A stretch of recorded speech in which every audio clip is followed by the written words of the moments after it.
Il y a plusieurs centaines d'années, l'État de Joseon était situé sur le territoire de la Corée moderne. Il y avait beaucoup de gens vivant dans cet État qui s'occupèrent de choses ordinaires du quotidien, comme l'agriculture, la pêche, etc. Cependant, ce qui rendait cet État inhabituel était que presque tous ses habitants s'entraînaient chaque jour pour devenir plus forts et développer leur physique.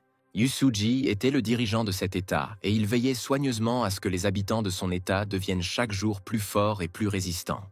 Chaque matin, Suji venait voir ces gens pour superviser la manière dont ils effectuaient leur entraînement. Même pendant leur travail, de nombreux résidents n'ont pas oublié leur entraînement et l'ont exécuté le plus soigneusement possible. De plus, les habitants de l'État de Joseon avaient un endroit spécial où ils s'entraînaient aussi dur qu'ils le pouvaient chaque matin. Et chaque matin, Suji venait à cet endroit pour superviser l'entraînement de son peuple. Il y avait beaucoup d'appareils d'exercice à cet endroit, qui étaient similaires aux appareils d'exercice modernes, grâce auxquels les habitants de Joseon pouvaient entraîner leur corps beaucoup plus efficacement. Grâce à Suji, la plupart des hommes de Joseon avaient un physique fort et musclé. En plus de l'entraînement, certains hommes ont également adopté un régime alimentaire spécial pour faciliter le développement de leur masse musculaire. Cependant, tous les hommes n'ont pas trouvé si facile de gonfler leur corps, et beaucoup ont trouvé cela très difficile. Alors que certains hommes ont gonflé leurs muscles avec facilité, d'autres ont fait de leur mieux pour ne pas s'évanouir pendant l'entraînement. De nombreux hommes de Joseon ont eu du mal à supporter un tel entraînement, mais ils ont quand même fait de leur mieux pour devenir encore plus forts. Suji était très fier que son peuple devienne chaque jour plus fort et plus courageux. Plusieurs siècles se sont écoulés depuis lors, et la Corée moderne a été formée à l'endroit où se trouvait autrefois l'État.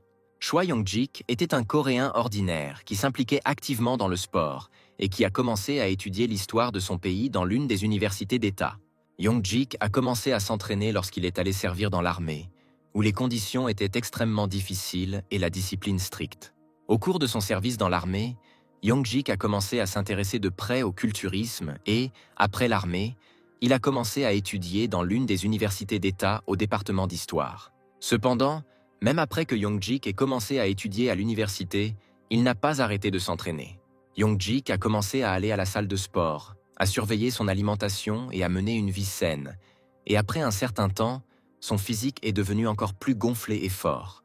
Après un certain temps, Yong-jik a pu obtenir un certificat de niveau sportif et il a décidé de faire la fête avec ses amis. Ce soir-là, Yong-jik et ses amis ont passé un bon moment, et après la célébration, tout le monde est rentré chez lui de bonne humeur. Bientôt, Yong-jik rentra chez lui et il décida de prendre une petite collation et de regarder quelques vidéos avant de se coucher. Après avoir regardé quelques vidéos, Yong-jik a vu dans son flux de recommandations une vidéo documentaire sur l'état de Joseon et son dirigeant Sejong. À un moment donné dans la vidéo, ils ont dit que Sejong avait vécu une vie très courte, et Yong-jik pensait que c'était à cause de cela que Sejong ne faisait pas d'exercice et ne menait pas un mode de vie sain. À un moment donné, Yong-jik a commencé à s'endormir et à penser à ce qui se passerait s'il se retrouvait à Joseon et y devenait professeur de sport. Yong-jik a alors commencé à imaginer comment il pourrait développer une force de combat à Joseon et ainsi réécrire l'histoire de Joseon. Yong-jik pensait que ce serait génial, après quoi il s'endormit rapidement avant même d'atteindre le lit. Le lendemain matin, Yong-jik s'est réveillé et quelqu'un lui a posé des questions sur sa toux. En plus de la voix de l'étranger, Yong-jik fut très vite réveillé par le chant d'un coq. Yong-jik ne comprenait pas d'où pouvait venir le chant du coq, et il décida simplement qu'il avait bu trop de bière la nuit dernière. Alors que Yong-jik essayait de se réveiller, il a voulu prendre son téléphone, mais il a découvert que son téléphone n'était pas à proximité. De plus, Yong-jik ne comprenait pas pourquoi il ne s'était pas réveillé dans son appartement, mais dans une maison traditionnelle coréenne. Cependant, ce qui a le plus choqué Yong-jik, c'est pourquoi, au lieu d'un corps gonflé et fort, il avait un corps très mince et faible. Pendant ce temps, la voix inconnue continuait de dire à Yong-jik qu'il était déjà le matin et qu'il était temps pour lui de se lever. Yong-jik n'en croyait pas ses yeux, et il décida d'ouvrir la porte de la maison, espérant comprendre ce qui lui était arrivé. Yong-jik ouvrit la porte de la maison, et un homme se tenait à côté de lui, qui demanda à Yong-jik si sa toux avait disparu. Yong-jik a également vu une petite cour dans laquelle se trouvaient des gens en vêtements traditionnels. Yong-jik ne comprenait rien et demanda à l'homme qui se tenait à côté de lui quel était son nom. Au début, l'homme n'a pas compris la question de Yong-jik et il lui a dit que son nom était Yu Suji. Puis Yong-jik a supposé que le nom de son père était Lee-do. L'homme a ensuite confirmé que le père de Suji n'était autre que Lee Do-sejong, qui était le 4e dirigeant de Joseon. Suji croyait alors que puisque son père était connu sous le nom de Sejong le Grand, alors Suji était le grand prince Jinyang. Sur la base de toutes ces données, Yongjik réalisa qu'il s'était mystérieusement retrouvé à Joseon et qu'il s'agissait du très grand prince Jinyang. Jinyang ne pouvait pas croire qu'il était réellement à Joseon et il avait l'impression que tout lui semblait trop réaliste. À un moment donné, l'un de ses sujets s'appelait Yong Jinyan, et Yong se rappela alors qu'il se trouvait en fait quelque part au milieu du XVe siècle, à une époque où Joseon existait encore. Jinyang commença alors à devenir très nerveux, car il savait quelles figures historiques importantes il allait devoir voir, notamment le 4e roi de Joseon, Sejong. Jinyang commença à devenir de plus en plus nerveux, et bientôt Sejong lui-même l'appela pour lui confier une tâche spéciale, et se retrouvant dans la même pièce que Sejong, Jinyang fut tout simplement choqué par ce qu'il vit. À ce moment, Jinyang vit un Sejong très rond devant lui, qui avait beaucoup de mal à respirer, et il ne ressemblait en rien au Sejong dont Jinyang avait lu dans les livres d'histoire dans sa vie précédente. Jinyang ne pouvait pas cacher sa surprise, et Sejong supposa simplement que Jinyang ne s'était tout simplement pas encore réveillé et n'avait pas eu le temps de reprendre ses esprits. À un moment donné, Jinyang a décidé de s'incliner devant Sejong juste au cas où, mais Sejong lui-même ne comprenait pas ce que faisait Jinyang. Soudain, de manière inattendue pour lui, Jinyang remarqua à quel point la structure de son discours et son vocabulaire avaient changé, et il commença à parler de la même manière que tous les habitants de l'époque Joseon. Jinyang commença alors à s'excuser auprès de Sejong pour avoir fait preuve d'une telle ignorance, mais Sejong lui-même dit qu'il n'avait entendu aucune ignorance dans les paroles de son fils. Après cela, Sejong dit à Jinyang qu'il appréciait vraiment ses talents, et il demanda donc à Jinyang de réécrire le Kangmok, qui décrivait tous les événements de Joseon. Sejong a déclaré que pour mener à bien cette mission, Jinyang devait se rendre à l'établissement d'enseignement Chihyonjong, après quoi Jinyang se rendrait à Chipyeongjong. Après un certain temps, Jinyang atteignit Chipyeongjong, où de nombreux scientifiques se réunissaient habituellement, où ils menaient leurs recherches scientifiques. Une fois à Chipyeongjong, Jinyang pensa que s'il se trouvait à cette époque, il devrait alors visiter régulièrement cet endroit à la recherche de diverses données historiques sur Joseon. L'un des visiteurs de Chipyeongjong a dit à Jinyang que s'il pouvait réécrire le Kangmok, il recevrait de nombreux éloges et que les habitants de Joseon honoreraient encore plus Jinyang. Cependant, Jinyang dit à l'étranger que Yong, le grand prince de l'état d'Anpyong, avait une bien meilleure écriture, et l'étranger pensa que Jinyang était juste un peu modeste.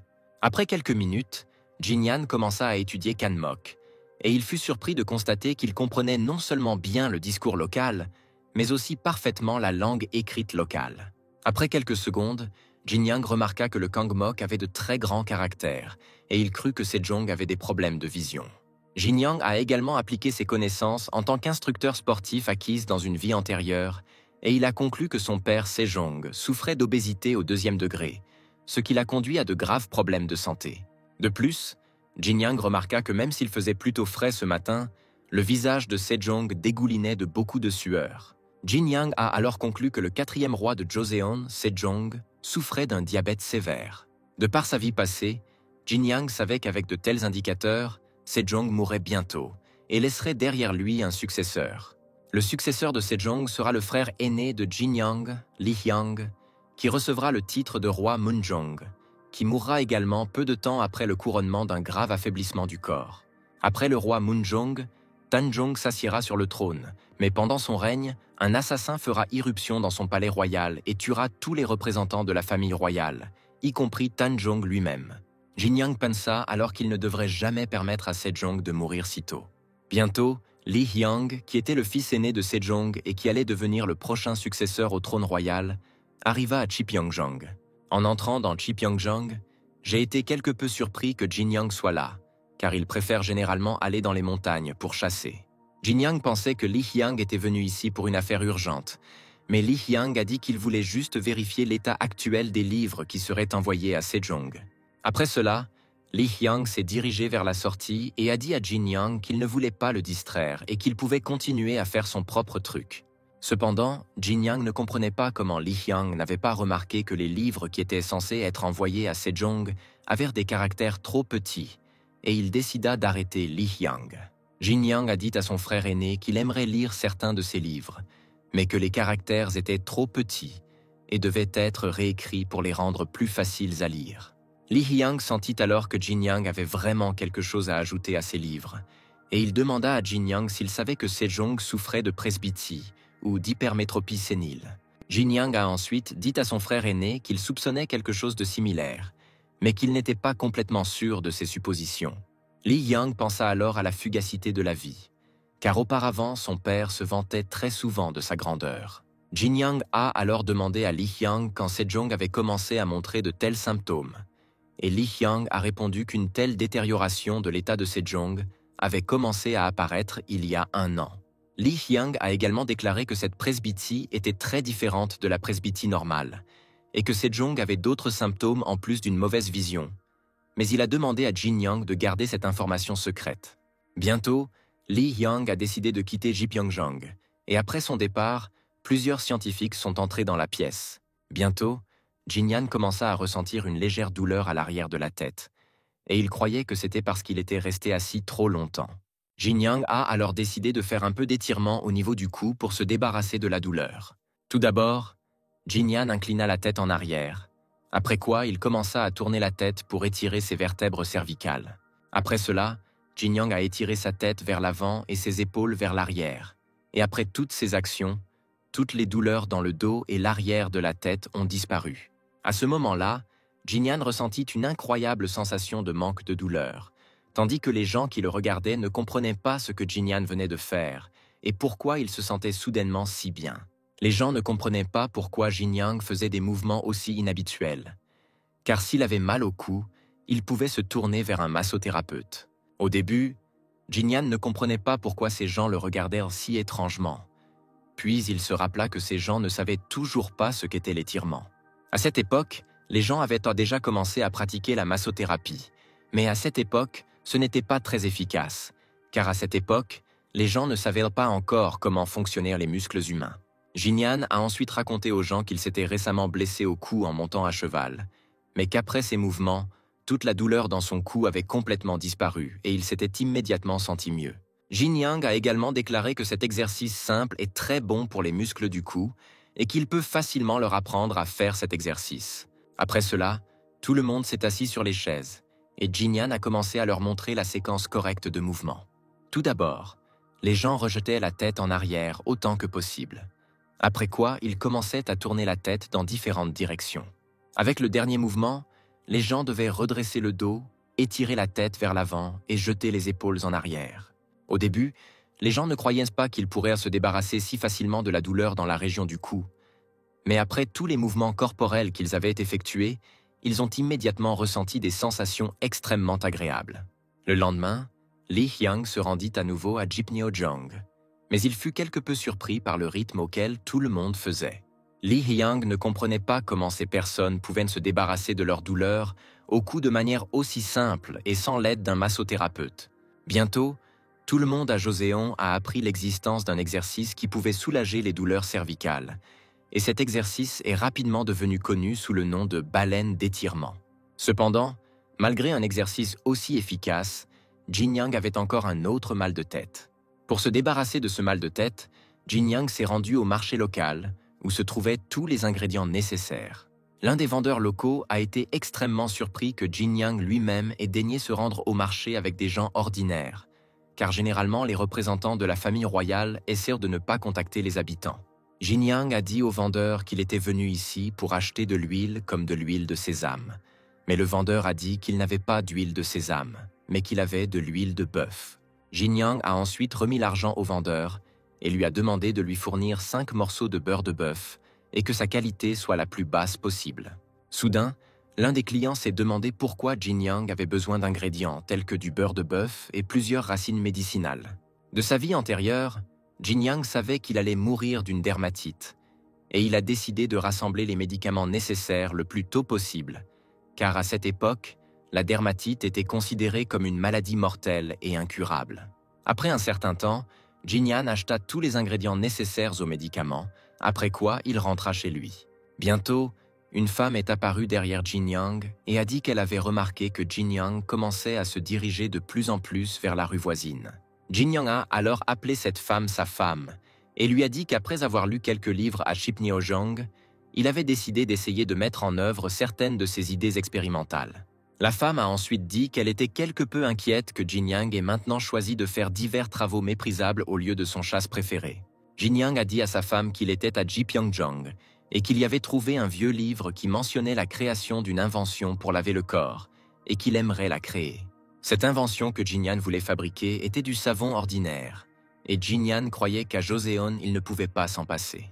Au XXIe siècle, les gens peuvent encore souffrir de diverses maladies de peau causées par le port de vêtements sales, provoquant ainsi diverses inflammations. Toute saleté, telle que la rouille ou la sueur, peut également entraîner le développement de maladies de la peau. Un jour, Yongjik a voulu essayer de fabriquer lui-même du savon et il s'est tourné vers la grand-mère du propriétaire de la salle de sport où il travaillait et s'entraînait. Les ingrédients utilisés étaient de l'huile d'olive naturelle, de l'eau et des cendres de paille de riz brûlé. Et lorsque tous ces ingrédients ont été mélangés et chauffés, un excellent savon a été produit. Cependant, la femme de Jin Yang ne comprenait pas comment se laver avec de l'huile, car si l'huile entre en contact avec la peau, le corps ne fera que devenir plus sale. Jin Yang a ensuite dit à sa femme que grâce au savon, on peut non seulement se laver, mais aussi éliminer diverses taches et saletés sur les vêtements, ce qui rend le processus de lavage des vêtements et de lavage du corps beaucoup plus facile. Après cela, la femme de Jin Yang resta silencieuse pendant un moment et passa à autre chose. Et Jin Yang pensa un instant que sa femme n'était pas satisfaite de quelque chose. Et il sentit que sa relation avec sa femme était très tendue. Jin Yang ne s'est pas attardé sur le comportement de sa femme et s'est rendu dans la cuisine, où il voulait préparer du savon. Jin Yang a expérimenté les proportions des ingrédients et, après plusieurs tentatives, il a pu obtenir la mousse souhaitée. Malgré la bonne mousse, Jin Yang se demandait quelle serait l'efficacité de son savon. Le liquide résultant commença à dégager une forte odeur désagréable, et Jin Yang décida qu'il devait d'abord essayer ce savon. Bientôt, le liquide de fabrication du savon durcit, puis Jin Yang découpa plusieurs morceaux de savon et alla tester son savon en pratique. Après cela, Jin Yang a décidé de l'emmener pour tester le savon en action, et même avec quelques défauts mineurs, le savon a bien nettoyé le corps et les vêtements de Jin Yang. Jin Yang a particulièrement apprécié l'odeur agréable du savon, obtenue grâce à l'huile de sésame contenue dans le savon. À un moment donné, Jin Yang a cru qu'il serait capable d'établir une production de masse de son savon et de le vendre à l'étranger. Cependant, Jin Yang commença soudainement à s'inquiéter de l'état actuel de Sejong, car même Taejong, le père de Sejong, n'avait pas réussi à convaincre son fils de faire quoi que ce soit avec son corps. Jin Yang croyait alors que même si son propre père ne pouvait pas forcer Sejong à résoudre le problème de sa santé, il ne serait certainement pas capable de persuader Sejong de prendre soin de sa santé. Jin Yang pensa alors que s'il essayait d'une manière ou d'une autre de persuader Sejong de faire du sport, alors Sejong penserait probablement que son fils faisait simplement des bêtises. Jin Yang craignait également que Sejong ne l'envoie à Murungdo ou Talamdo, aujourd'hui connus sous le nom d'Uleungdo et de Jeju-do.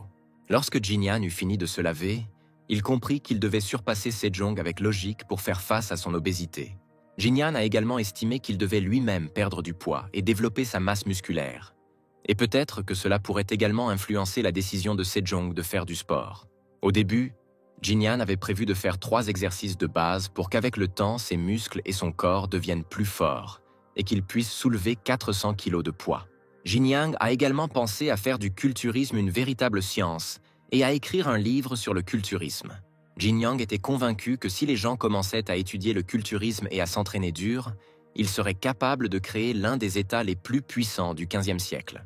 Jin Yang croyait également que si une personne essayait d'amener à un état idéal le corps que ses parents lui avaient donné, alors elle faisait preuve de respect envers ses parents. Après s'être lavé, Jin Yang est allé dehors où il voulait commencer à s'entraîner. Et la première chose par laquelle il voulait commencer était les tractions. Beaucoup de gens qui regardaient Jin Yang commencèrent à soupçonner qu'il y avait simplement quelque chose qui n'allait pas chez Jin Yang et qu'il était devenu fou. Après avoir fait les tractions, Jin Yang a remarqué que ce corps avait une prédisposition naturelle très intéressante. Après les tractions, Jin Yang a commencé les extensions de bras lestés et les boucles et a réussi à terminer cet exercice 29 fois. Après avoir fait des extensions de bras et des boucles, Jin Yang a commencé à faire des pompes et il a pu faire jusqu'à 82 pompes d'affilée. Après avoir fait les pompes, Jin Yang a décidé de faire la planche du dragon. Et il a fait cet exercice tellement de fois qu'à un moment donné, il a arrêté de compter combien de fois il a fait la planche du dragon. Soudain, Jin Yang remarqua que même avec un ventre aussi gros et affaissé, il effectuait tous les exercices sans aucune difficulté. Jin Yang pensait alors que tout cela était dû au gène de Taejo Lee Seong-gye, le fondateur et premier dirigeant de Joseon. Bientôt, Jin Yang a terminé sa formation et à ce moment-là, des gens sont venus le voir et lui ont apporté ses biens. Ces personnes ont apporté à Jin Yang plusieurs haltères en fer, avec lesquels Joseon pouvait effectuer encore plus d'exercices différents. Après cela, Jin Yang, satisfait, dit aux gens qu'il les rembourserait immédiatement pour le fait que ces gens lui avaient fabriqué d'excellentes haltères.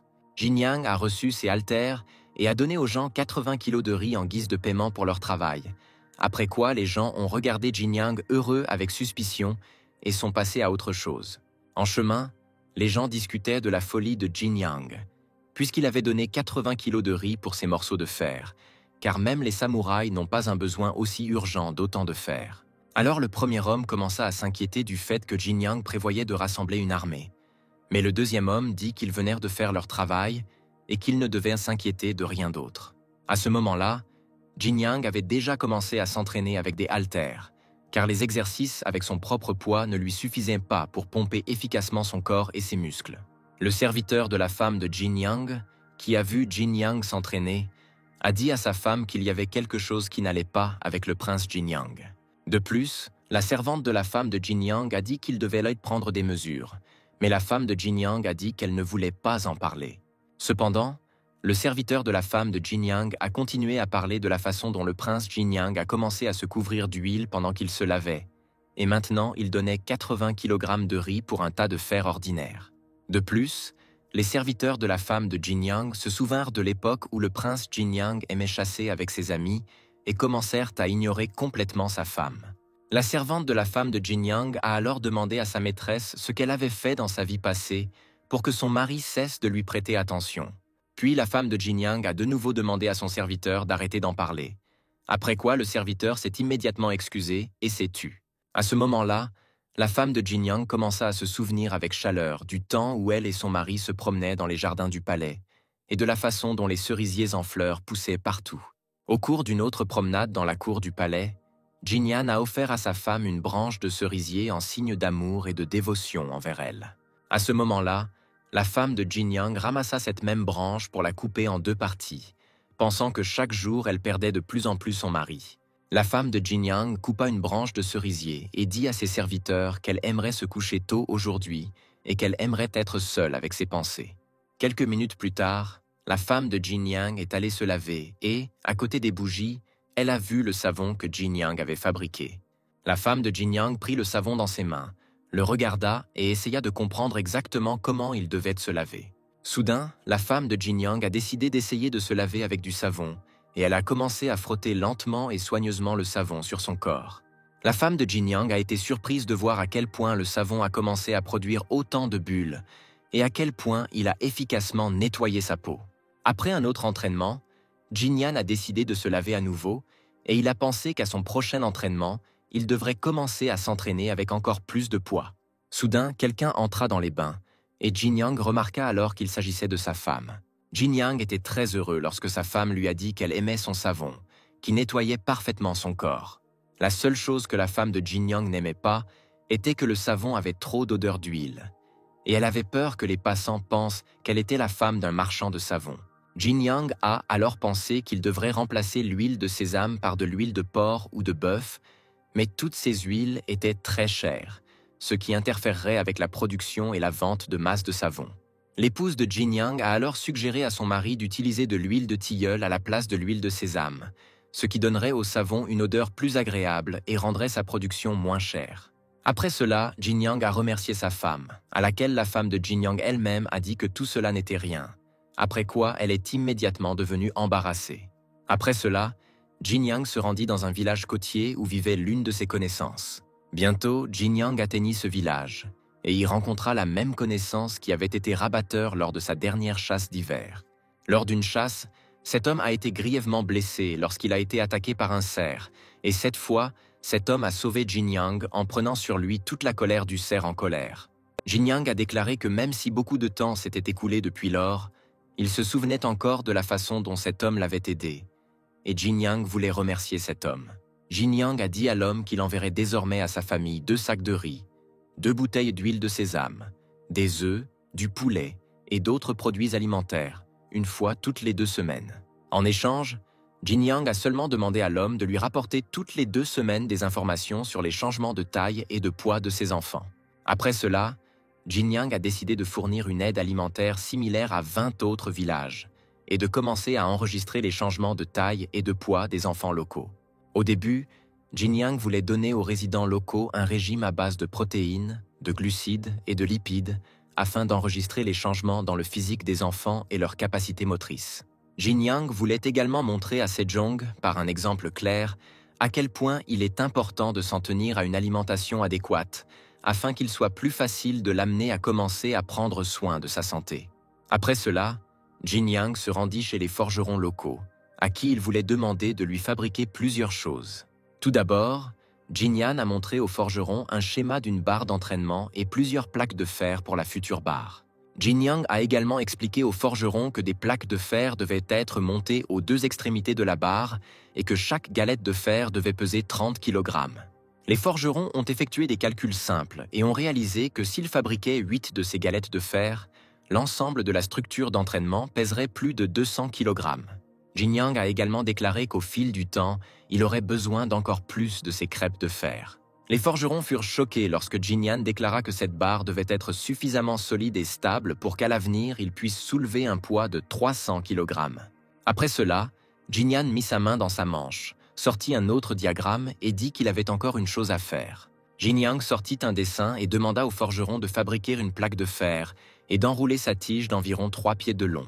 Jin Yang s'est demandé si, compte tenu des conditions techniques de l'ère Joseon, il serait possible de fabriquer un Joseon fonctionnel, une arme à feu qui était auparavant utilisée à Joseon. Sur le chemin du retour, Jin Yang pensait à tous les changements positifs qu'il avait connus depuis son arrivée à cette époque. Sur le chemin du retour, Jin Yang dit à l'un des forgerons avec qui il marchait que désormais, de tout son cœur, il souhaite rétablir l'ordre à Joseon. À un moment donné, Jin Yang a décidé d'évaluer certains des paramètres physiques du forgeron avec lequel il se rendait au domaine royal.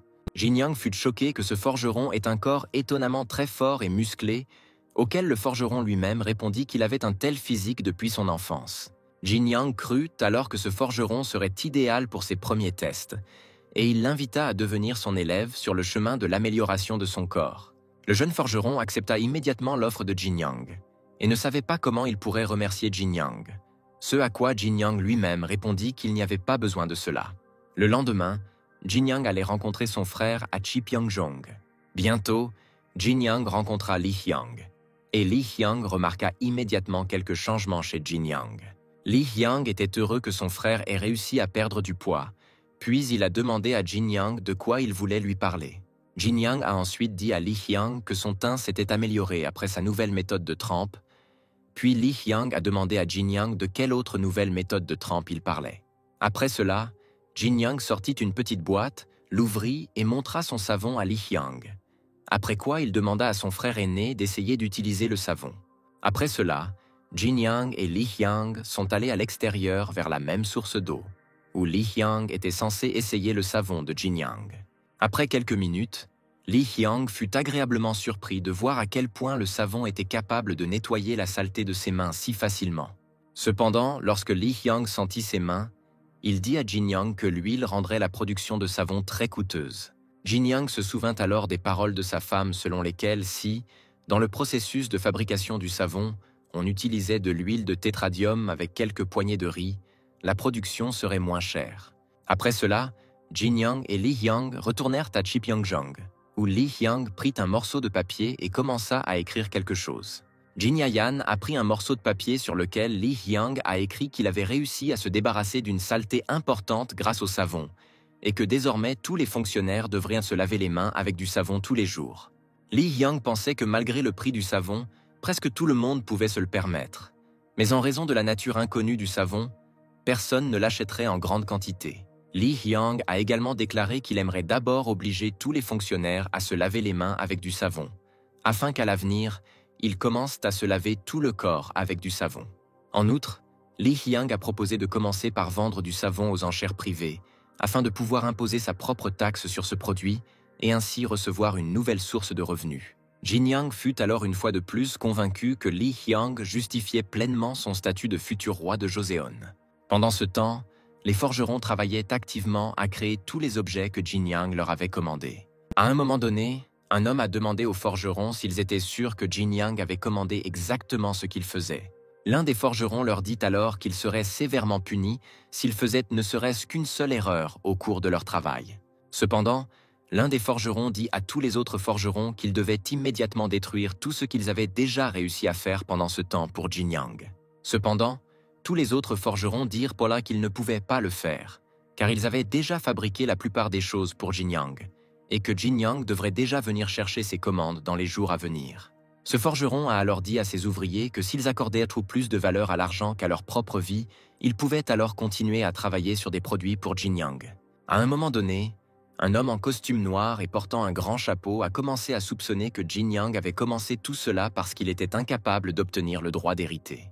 Li Shi sentit alors qu'il réalisait pleinement à quel point Jin Yang était une personne malhonnête. Le lendemain, Li Hyang a ordonné à tous les fonctionnaires d'utiliser le savon créé par Jin Yang. Bientôt, de nombreux fonctionnaires ont commencé à discuter entre eux de la manière dont ils pourraient facilement nettoyer les taches d'encre de leurs mains à l'aide de savon. Les gens ont été particulièrement surpris de constater qu'en plus de l'encre sur leurs mains, le savon aidait également à éliminer l'huile de la peau, considérant le savon comme une sorte de remède miracle incroyable. Les fonctionnaires furent également très surpris que tout ce savon ait été créé par Jin Yang, qui n'avait jamais auparavant fait de telles choses utiles aux gens. Pendant ce temps, Jin Yang s'entraînait activement avec de nouvelles barres et des plaques de fer pour eux. La première chose que Jin Yang voulait faire était de faire quelques développés couchés, qui étaient parfaits pour développer les muscles de la poitrine et des bras. Après quelques minutes, Jin Yang a réussi à faire du développé couché 10 fois de suite avec un poids total de 120 kg. Après les exercices, Jin Yang était étonné de voir ses muscles se développer si rapidement, comme si le dieu du bodybuilding lui-même l'aidait. Jin Yang a terminé le développé couché et le forgeron qui assurait Jin Yang pendant l'exercice a dit à Jin Yang qu'il faisait un excellent travail en soulevant un poids aussi lourd. Jin Yang pensait que même si cette barre ressemblait davantage à celle que personne n'utilise habituellement dans la salle de sport, elle était néanmoins très utile. Cependant, au début, Jin Yang a eu quelques difficultés à fabriquer toutes ces tiges et plaques de fer, car les forgerons non seulement n'avaient pas le temps de terminer leur travail, mais ne parvenaient pas non plus à gérer la conception globale. Après que Jin Yang ait terminé les exercices, il a dit à son forgeron que c'était son tour de faire de l'exercice. Le forgeron fut immédiatement effrayé et dit à Jin Yang que s'il essayait de soulever cette barre, celle-ci l'écraserait immédiatement. Alors Jin Yang, avec un regard terrifiant, dit à son forgeron que le corps humain doit toujours se développer et qu'il doit constamment être endurci. Après quelques secondes, le forgeron a finalement décidé d'essayer de soulever la barre. Et pendant l'exercice, Jin Yang a dit au forgeron que pendant cet exercice, il devait utiliser à la fois les parties supérieures et inférieures du corps. La femme de Jin Yang était très surprise par la nouvelle transformation de son mari, car elle croyait que son mari était assez mince auparavant, et maintenant son corps semblait briller de force. Pendant ce temps, les serviteurs de la femme de Jin Yang estimaient que Jin Yang pouvait désormais être comparé au général Wonbong. Jin Yang est flatté d'être comparé au général Wonbon, et pendant un instant, il oublie même qu'il doit assurer le forgeron. Jin Yang commença alors à raconter à sa femme et à ses serviteurs à quel point Wonbong était brave et courageux dans sa jeunesse, et comment, à l'âge adulte, Wonbong était devenu l'un des meilleurs généraux de toute l'histoire de Joseon. Pendant que Jin Yang continuait à parler du général Wonbon, le forgeron ne pouvait plus tenir normalement la lourde barre. À un moment donné, tout le monde a entendu un bruit très fort venant de la direction de la porte. Plus tard, tout le monde s'est rendu compte que quelqu'un avait commencé à frapper très fort à la porte d'entrée. Puis Jin Yang se dirigea vers la porte en pensant à qui avait osé frapper à la porte si sans ménagement. Jin Yang n'a pas eu le temps de s'approcher de la porte, et des gens en tenue sombre avaient déjà commencé à s'approcher de là. Parmi les invités non invités se trouvait également le capitaine Li Chi, rival de longue date de Jin Yang. Alors la femme de Jin Yang commença à exprimer son indignation que ces gens aient pénétré par effraction dans le domaine du prince Jin Yang, et une telle bravoure effraya grandement les serviteurs de la femme de Jin Yang. L'un des hommes en vêtements sombres a tendu la main vers la femme de Jin Yang et lui a dit qu'il savait où il avait fini et qu'il voulait vraiment que la femme se taise maintenant. Au même moment, Jin Yang courut vers l'étranger et le poussa violemment loin de sa femme. L'homme tomba au sol et fut surpris que Jin Yang ait pu le pousser si facilement et le renverser. Jin Yang a demandé à l'homme comment il osait parler à sa femme comme ça. Les autres hommes en vêtements sombres furent grandement indignés par le comportement de Jin Yang, et ils préparèrent alors leurs épées au cas où Jin Yang tenterait de les attaquer. Puis le capitaine Li Chi sortit de derrière ses subordonnés et rappela à Jin Yang comment ils s'étaient rencontrés lors du concours de chasse de l'année dernière. Jin Yang a reconnu le capitaine Li Chi et lui a dit que s'il osait nuire à son peuple, il attaquerait le capitaine Li Chi sans avertissement. Après quoi, il lui a demandé pourquoi il était venu ici. Puis l'un des hommes de Li Chi s'est mis très en colère contre Jin Yang pour avoir parlé à son capitaine comme ça. Puis Li Chi a dit à Jin Yang que ce qu'il tenait était fait de 2 douzaines d'épées. Plus tard, Li Chi regarda le reste des cannes de Jin Yang. Puis il demanda à Jin Yang pourquoi il avait soudainement besoin de toutes ces cannes.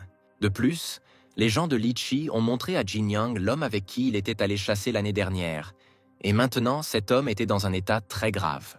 Li Chi croyait alors que Jin Yang prévoyait d'organiser une rébellion contre sa propre famille avec l'aide de résidents ordinaires, afin de devenir plus tard le dirigeant légitime de Joseon. Jin Yang dit alors à Li Chi que ce n'était que ses spéculations personnelles. Puis il dit que Li Chi négligeait son autorité puisqu'il avait amené ses soldats chez lui. Cependant, Li Chi a dit à Jin Yang qu'il n'avait besoin d'aucune preuve, car il était pleinement convaincu que Jin Yang prévoyait d'organiser une rébellion avec l'aide de gens ordinaires. Li Chi a également dit à Jin Yang que lui et son peuple agissaient toujours de cette façon et parvenaient toujours à la vérité.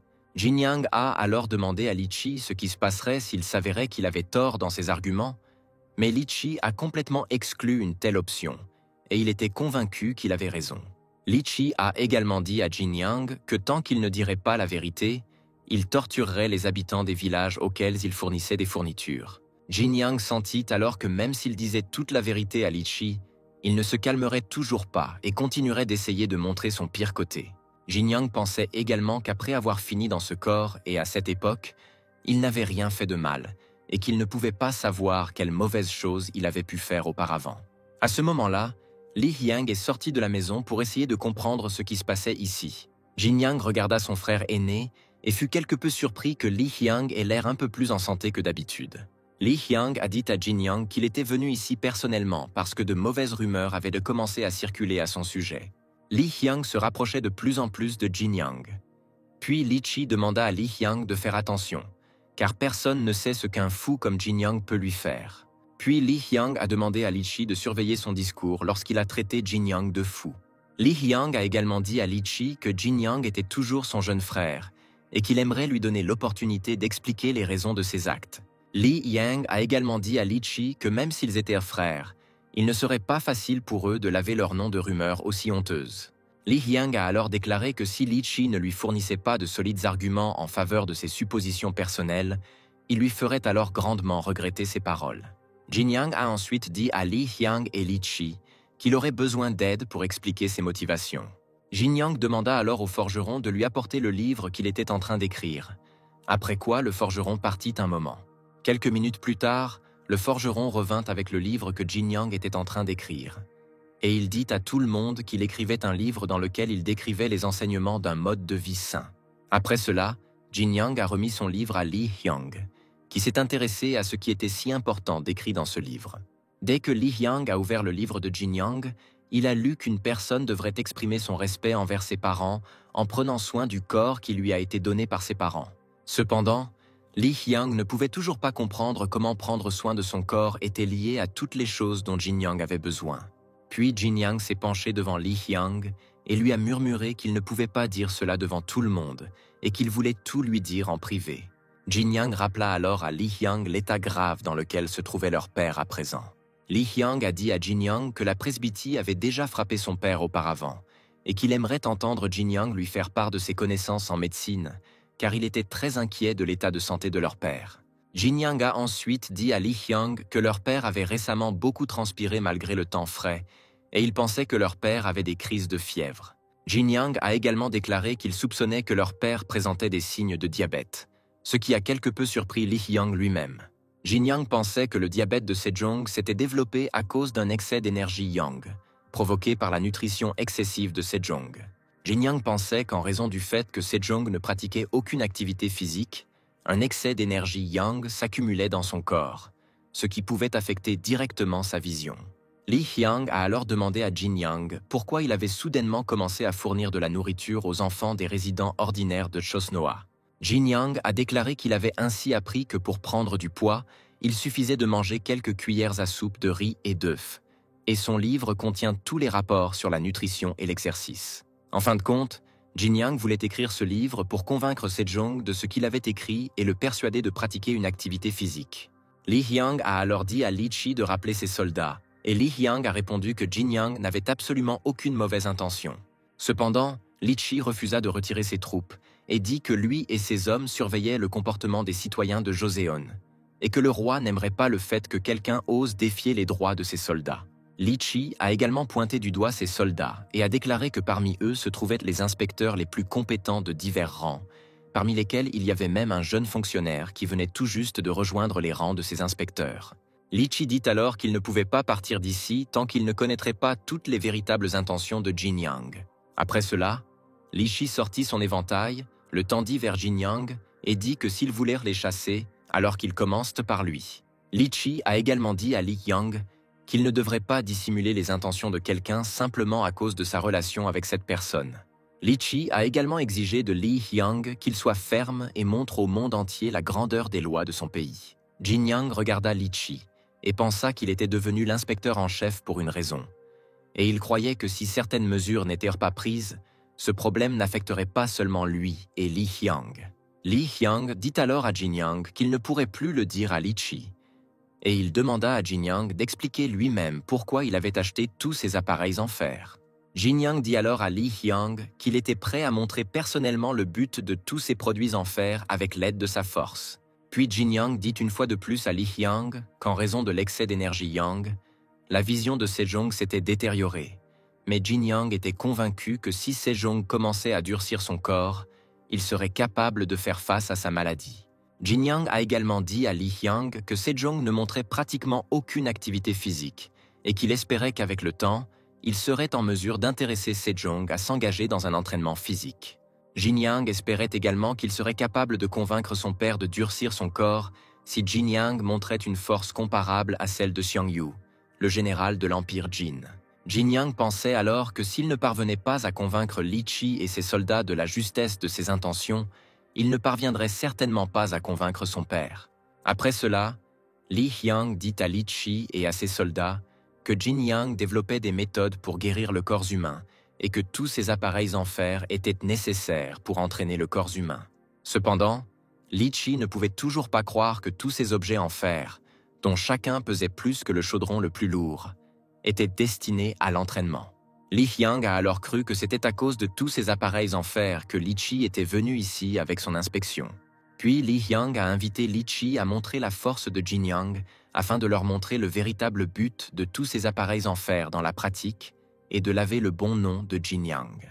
Puis un volontaire sortit de la foule des soldats et voulut rivaliser avec Jin Yang en force.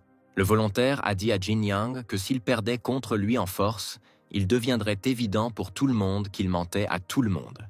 Après quelques minutes, Jin Yang et le volontaire se préparaient à effectuer des développés couchés avec le même poids d'haltères pour voir lequel d'entre eux serait le plus fort.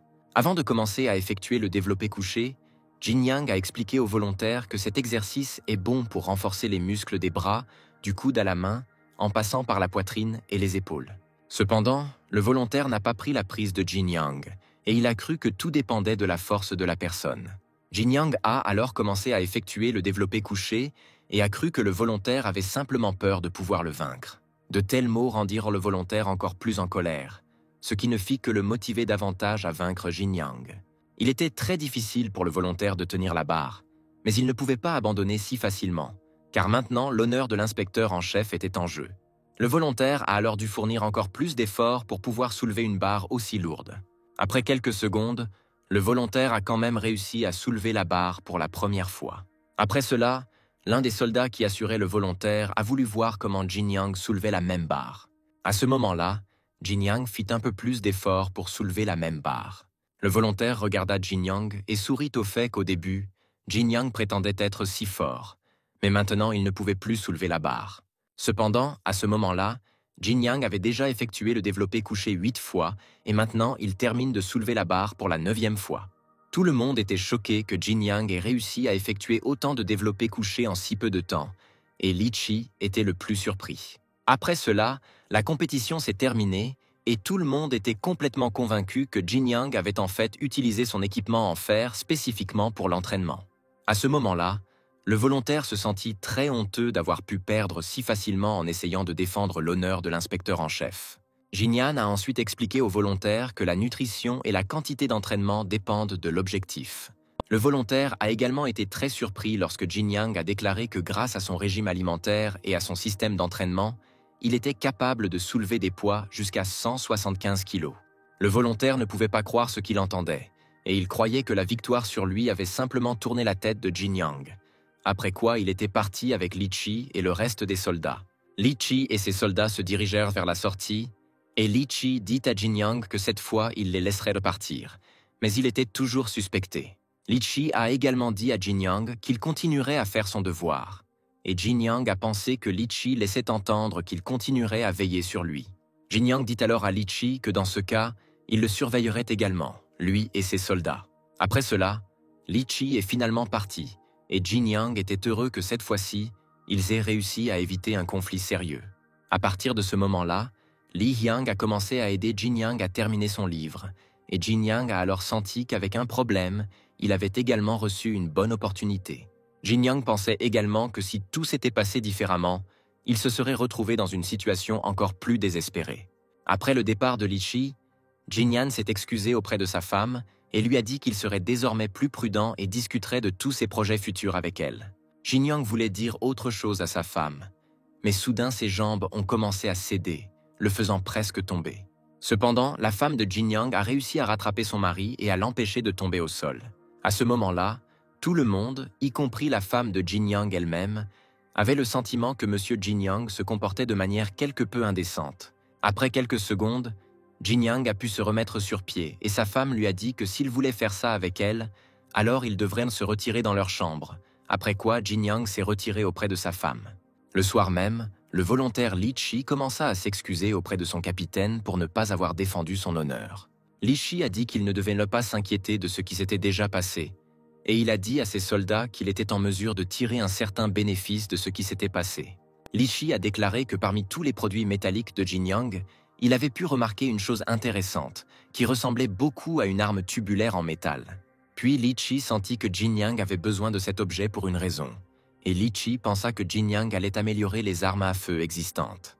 Lors du concours de chasse de l'année dernière, Li Chi a vu comment Jin Yang, sans aucune pitié, traitait l'une des proies, comme une bête féroce et sanguinaire. Li Chi ne pouvait pas croire que le Jin Yang qu'il avait vu alors était désormais occupé à améliorer la santé du corps humain. Ce jour-là, Li Chi s'est promis qu'il le surveillerait personnellement afin de lui révéler plus tard tous ses véritables plans. 3 mois se sont écoulés depuis, et un jour, quelque chose s'est produit auquel Jin Yang ne s'attendait pas. Ce jour-là, Jin Yang s'entraînait comme d'habitude et, à un moment donné, sa femme s'est approchée de lui pour lui annoncer qu'elle était enceinte. Jin Yang ne pouvait pas croire ce que sa femme venait de lui dire. Et il pensait qu'ils avaient conçu un enfant ce jour-là lorsqu'ils s'étaient isolés après le départ de Li Chi et de ses soldats. À ce moment-là, Jin Yang se souvint d'un moment de sa vie passée où il était de nouveau allé dans un bar avec son ami, qui lui avait dit qu'il ne pouvait pas aller à la salle de sport parce qu'il avait un fils de 3 ans. Yong-jik a ensuite expliqué à son ami que faire du sport pourrait grandement changer sa vie pour le mieux, en lui procurant un regain de force et de vigueur après chaque séance d'entraînement. L'ami de Yong-jik lui a alors demandé s'il devait écouter les conseils d'un homme qui ne s'était jamais marié depuis plus de 30 ans de sa vie. Puis Yong-jik a dit en plaisantant à son ami qu'il avait 2 conjoints, qui étaient sa barre et son haltère. À l'époque, Jin Yang ne pouvait pas croire qu'un jour il deviendrait père. Puis Jin Yang prit sa femme dans ses bras et ne put s'empêcher d'être heureux de devenir père. Jin Yang était si heureux de cette nouvelle qu'il voulait transmettre cette bonne nouvelle à Sejong le plus tôt possible. La femme de Jin Yang était heureuse que la nouvelle de sa grossesse rende son mari si heureux. Tout d'abord, Jin Yang a décidé de faire quelques exercices simples avec sa femme afin d'avoir une idée approximative de la façon dont l'accouchement pourrait se dérouler. Au début, Jin Yang a décidé de faire quelques étirements simples avec sa femme pour voir si elle ressentirait de la fatigue pendant l'accouchement, mais cela n'a pas suffi. Jin Yang s'est souvenu qu'à cette époque, l'accouchement pouvait entraîner la mort en raison de certaines complications, et Jin Yang a alors estimé qu'il devait créer un désinfectant à temps pour réduire les risques de l'accouchement. En quelques jours, Jin Yang a pu créer du sojukori, un récipient spécial utilisé pour stocker le soju, une boisson alcoolisée traditionnelle coréenne ancienne. Après cela, Jin Yang a appelé un médecin local pour le voir, à qui il voulait montrer son invention. Jin Yang a montré au médecin qu'il verse d'abord de l'alcool dans un récipient, qui passe à travers un tube étroit spécial qui refroidit le contenu du récipient. Après cela, Jin Yang ordonna de lui apporter tout le soju qui se trouvait dans la maison, afin de tester le fonctionnement de son appareil en pratique. Après un certain temps, Jin Yang a pu extraire l'alcool dont il avait besoin du soju, et il a voulu tester la pureté de l'alcool. Afin de vérifier la pureté de l'alcool, Jin Yang sortit un autre récipient, rempli à 80% d'eau. La densité de l'alcool pur doit être de 0,8%, et Jin Yang ne pouvait pas permettre que le récipient contenant de l'alcool soit plus léger ou plus lourd que le récipient contenant de l'eau. Après plusieurs tentatives, Jin Yang a finalement réussi à atteindre un certain niveau de pureté de l'alcool, ce qui pourrait signifier qu'il pourrait fabriquer un désinfectant. Beaucoup de temps s'est écoulé depuis que Young-jik s'est retrouvé à l'époque Joseon, et Young-jik n'a jamais pu revenir à son époque. Chaque jour, Young-jik se demandait ce qui s'était passé pendant son séjour ici. Cependant, quelques mois plus tard, l'enfant de Jin Yang est né, et à partir de ce jour, il s'est pleinement immergé dans la vie à Joseon. La première chose que Jin Yang a décidé de faire était d'annoncer à son père la bonne nouvelle qu'il avait enfin un enfant. À son arrivée, Sejong a déclaré que Jin Yang avait beaucoup changé ces derniers mois et que son invention du savon et du désinfectant avait grandement changé la vie de Joseon. Jin Yang a dit à son père que la miséricorde de son père était sans limite, mais qu'il avait encore du chemin à parcourir. Cependant, Sejong dit à Jin Yang qu'il ne devait pas être modeste, et Sejong dit à Jin Yang qu'il lui donnerait 200 nyan d'argent en compensation de ses dépenses pour la création du savon. Sejong dit également à Jin Yang que la naissance de son fils était la bénédiction de toute la famille royale, et Sejong se souvint que grâce au remède de Jin Yang, sa femme était revenue à la normale une semaine après avoir accouché. Sejong a ensuite déclaré qu'à partir de ce jour, le désinfectant de Jin Yang devrait être utilisé dans le traitement des nouveau-nés et de leur mère après des accouchements difficiles. À ce moment-là, Sejong regarda Jin Yang et pensa que Jin Yang était autrefois un jeune homme simple, mais qu'il avait maintenant mûri et qu'il profitait aux deux familles et à l'ensemble de Joseon. Soudain, la santé de Sejong s'est considérablement détériorée, ce qui lui a soudainement rendu la respiration difficile. En quelques secondes, Sejong tomba de son trône et ses sujets appelèrent immédiatement des médecins pour tenter de ramener le roi Sejong à la raison le plus rapidement possible. Le même soir, Li Hyang a dit à Jin Yang que l'état de leur père s'était aggravé. Mais cette fois, Sejong était encore capable de reprendre ses esprits, mais il était toujours inquiet de son état.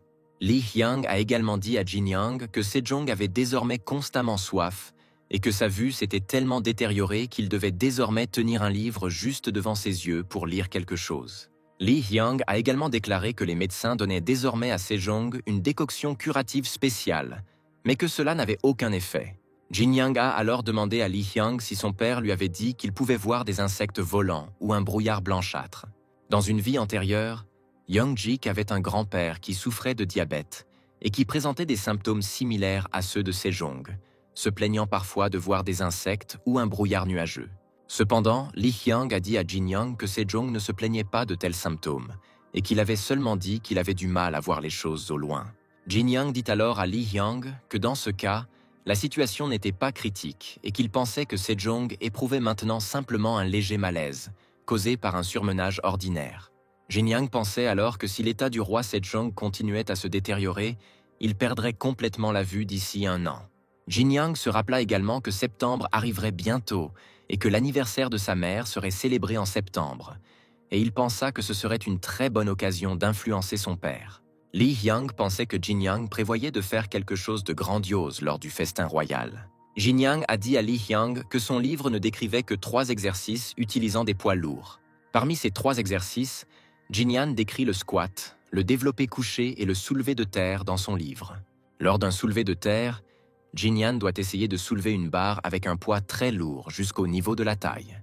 Jin Yang calcula alors que d'ici l'anniversaire de sa mère, il devrait atteindre 400 kilos grâce à ces exercices. Li Hyang a été choqué que Jin Yang ait sérieusement décidé de soulever 400 kilos de poids pour l'anniversaire de sa mère. Li Hyang a ensuite raconté à Jin Yang comment il avait récemment demandé à l'un des soldats les plus expérimentés de Joseon de soulever 600 kg. Cependant, une barre d'un tel poids s'est avérée trop lourde pour le soldat, et il était incapable de la soulever. Jin Yang a déclaré qu'à l'heure actuelle, il n'était pas capable de soulever 900 kg, et que pour soulever 400 kg, il devait faire de gros efforts. Cependant, Jin Yang croyait qu'il devait faire tous ses efforts pour devenir suffisamment fort pour soulever 400 kg de poids et pour le bien de son père. Li Hyang a alors dit à Jin Yang qu'il l'aiderait aussi, et il a dit que son livre décrivait trop de choses qui seraient difficiles à comprendre pour une personne ordinaire, et qu'il essaierait de rendre son livre plus compréhensible. Li Hyang a également dit à Jing Tian qu'il essaierait d'améliorer les études de son jeune frère. Jin Yang avait peur qu'en plus d'écrire le livre, ils doivent également améliorer son enseignement. Li Hyang rappela à Jin Yang qu'il avait lui-même écrit sur le fait d'honorer ses parents, et Li Hyang dit que son livre devrait contenir au moins 13 sutras, les préceptes confucéens de la dynastie Ming. Jin Yang sentit qu'il lui serait extrêmement difficile d'élever le niveau de ses enseignements, puisque les seules écritures qu'il avait lues une fois étaient les 5 classiques. Cependant, Jin Yang pensait que tout cela devrait aider son père à comprendre encore mieux l'importance d'un mode de vie sain. Jin Yang a ensuite dit à Li Hyang qu'à partir de ce jour, il essaierait non seulement de soulever 400 kg, mais aussi d'élever le niveau de ses enseignements. Li Hyang a alors dit qu'il veillerait certainement à ce que leur père s'intéresse au livre de Jin Yang et le comprenne. Après cela, Jin Yang et son frère Li Hyang burent et mangèrent immédiatement au nom de la santé de leur père. Le lendemain, Jin Yang commença à réfléchir à la manière dont il devait se préparer à soulever 400 kg pour l'anniversaire de sa mère. Jin Yang pensait également que s'il n'essayait pas lui-même de perdre tout son excès de poids, il ne serait certainement pas en mesure de convaincre son père de penser à mener une vie saine. Ensuite, avant de commencer ses tentatives pour soulever 400 kg, Jin Yang a décidé de se débarrasser d'abord de 8 kg de son excès de poids. Jin Yang a alors cru que dans les conditions de cette ère de Smama, un moyen efficace de perdre du poids en excès était de gravir une montagne. Jin Yang a commencé à gravir la montagne avec Li Hyang, qui espérait de tout son cœur que Jin Yang serait réellement capable de soulever 400 kg le jour de l'anniversaire de sa mère. Bientôt, Jin Yang termina son ascension de la montagne et commença immédiatement à élever son niveau d'enseignement. Jin Yang commença à lire un livre contenant divers enseignements, et il ne comprenait pas comment il pourrait apprendre tout ce qui était décrit dans ce livre. Puis Jin Yang se souvint des paroles de Li Hyang selon lesquelles il avait réussi à apprendre tous ses enseignements en 2 semaines. Il croyait qu'avec un tel talent, Jin Yang pourrait apprendre ses enseignements en 1 semaine. Afin de perdre du poids, Jin Yang a également modifié son régime alimentaire, le remplaçant par du chou, des concombres, du tofu rouge et des flocons d'avoine. L'épouse de Jin Yang était surprise que son mari mange réellement ces aliments modestes pendant si longtemps. Jin Yang dit alors à sa femme qu'à l'anniversaire de sa mère, il allait montrer tout son respect à elle et à son père. Jin Yang a également déclaré que s'il avait moins de graisse dans son corps, il serait capable d'atteindre cet objectif encore plus rapidement. Après quelques secondes, Jin Yang a commencé à manger et a dit qu'il avait tout ce dont il avait besoin pour atteindre son objectif. L'épouse de Jin Yang s'est excusée auprès de son mari car elle n'avait encore une fois pas compris tous ses plans. À un moment donné, Jin Yang s'est arrêté avant de manger lorsque sa femme lui a dit qu'elle avait décidé d'ajouter un peu de sel à son tofu pour qu'il n'ait pas un goût trop fade. Bientôt, la femme de Jin Yang appela les serviteurs et leur ordonna de retirer toute la nourriture de la table de Jin Yang et de préparer à nouveau toute sa nourriture. De plus, la femme de Jin Yang ordonna aux serviteurs de vérifier soigneusement la nourriture de son mari à partir de ce jour, afin que toute la nourriture de Jin Yang soit toujours fraîche. Pendant longtemps, Jin Yang a continué à s'entraîner dur, soulevant de plus en plus de poids chaque jour. Jin Yang a également continué à essayer de perdre du poids en escaladant des montagnes avec Li Hyang, et chaque jour, il grimpait de plus en plus haut. Entre les séances d'entraînement, Jin Yang n'oubliait pas non plus d'augmenter son niveau d'enseignement, mémorisant de plus en plus de sagesse à chaque fois. À un moment donné, Jin Yang et son frère ont réussi à grimper jusqu'au sommet de la montagne qu'ils escaladaient ensemble chaque jour. Jin Yang regarda Joseon et pensa seulement que le temps qu'il avait passé sur tout cela était passé trop vite. Bientôt, l'anniversaire de la femme de Sejong arriva, auquel de nombreux invités vinrent. Il y avait beaucoup de gens à la fête d'anniversaire qui ont diverti Sejong et sa femme de toutes les manières possibles. L'épouse de Sejong était très heureuse de voir que les gens pouvaient monter à cheval d'une manière si inhabituelle. Sejong lui-même prétendait aimer tout cela, mais en réalité, il ne pouvait pas voir correctement tout ce qui se passait autour de lui. Jinyang devait parler en dernier et il a demandé à Li Hyang s'il avait discuté de sa performance avec quelqu'un d'autre. Li Hyang a dit à Jinyang, à la princesse héritière, que Jinyang prévoyait de soulever 300 kilos, ce qui n'a fait qu'énerver la princesse héritière qui n'a pas cru ce qui était dit. Li Hyang a ensuite demandé à Jinyang de s'assurer de mener à bien ses plans, et dans ce cas, leur mère pourrait également être intéressée à leur enseigner un mode de vie sain. Li Hyang a également dit à Jinyang qu'il comptait beaucoup sur lui, après quoi Jinyang est allé montrer au public les capacités de son corps. Bientôt, ce fut au tour de Jinyang de souhaiter un joyeux anniversaire à sa mère. Jinyang s'agenouilla devant sa mère et commença à la féliciter pour son anniversaire du fond du cœur. Jinyang a également dit à sa mère qu'il lui devait tout ce qu'il avait avant, ce qu'il a maintenant et ce qu'il aura dans le futur. Pendant ce temps, plusieurs sujets essayaient de tenir dans leurs mains des plaques de fer, qu'ils devaient ensuite placer sur une barre. Jinyan a également dit à ses parents qu'il aimerait leur montrer ses enseignements sur un mode de vie sain, qui décrivent des méthodes de guérison et d'amélioration du corps. Sejong remarqua qu'il y avait beaucoup de fer derrière Jinyang, et il demanda à Jinyang ce qu'il allait faire de toutes ces choses en fer. Jinyang a dit à son père que tout cela n'était qu'une petite performance avec laquelle il aimerait remercier ses parents. Après cela, Jinyan a enlevé la toile et a dit à ses parents qu'aujourd'hui, il aimerait leur démontrer les capacités de son corps, qu'ils lui ont données à la naissance. À ce moment-là, toute la garde royale fut choquée par la force et la puissance apparente de Jinyang. À ce moment-là, les serviteurs de Jinyang avaient déjà réussi à placer le nombre requis de plaques de fer sur la barre. La première chose que Jinyang avait prévu de faire était de faire du développé couché, mais personne ne comprenait ce que Jinyang voulait faire. À ce moment, Jinyang était observé par Li Chi et ses soldats infiltrés, et ils remarquèrent que la barre était devenue plusieurs fois plus grande et plus lourde depuis leur dernière rencontre. Pendant ce temps, Jinyang a eu le temps de se préparer à effectuer un développé couché, après quoi il a retiré la lourde barre des supports. Après quelques secondes, Jinyang était capable de soulever une barre aussi lourde presque sans effort. Tous ceux qui regardèrent Jinyang étaient choqués que Jinyang puisse réellement soulever une barre aussi lourde. Après l'exercice, Jinyan a remis la barre sur les supports, après quoi il s'est tourné vers ses parents. Jinyang a dit à ses parents qu'il regardait maintenant le développé couché, l'un des exercices les plus importants de son livre, qui permet de pomper et de renforcer les muscles de la poitrine, des épaules et des bras. Cependant, la mère de Jinyang a dit à son fils qu'elle n'avait pas entièrement compris ce qu'elle venait de voir. Après cela, on a demandé à Jinyan combien pesait tout ce fer, et Jinyan a répondu qu'au total tout ce fer pèse 280 kg. Sejong et sa femme ont été choqués d'apprendre que Jinyang était capable de soulever autant de poids. Bientôt, plusieurs autres personnes sont venues au bar avec des plaques de fer pour le prochain exercice de Jinyang. Après quelques secondes, le serviteur de Jinyang a placé quelques autres poids sur la barre de Jinyang, ce qui a fait que la barre a commencé à peser encore plus. L'exercice suivant de Jinyang était le squat avec haltère, au cours duquel il devait utiliser la force de ses jambes pour réussir l'exercice. Jinyang a également déclaré que cet exercice pompe et renforce parfaitement les muscles des jambes et du bas du dos. La mère de Jinyang avait peur que Jinyang envisage de faire cet exercice avec encore plus de poids, et elle a demandé à son fils d'arrêter.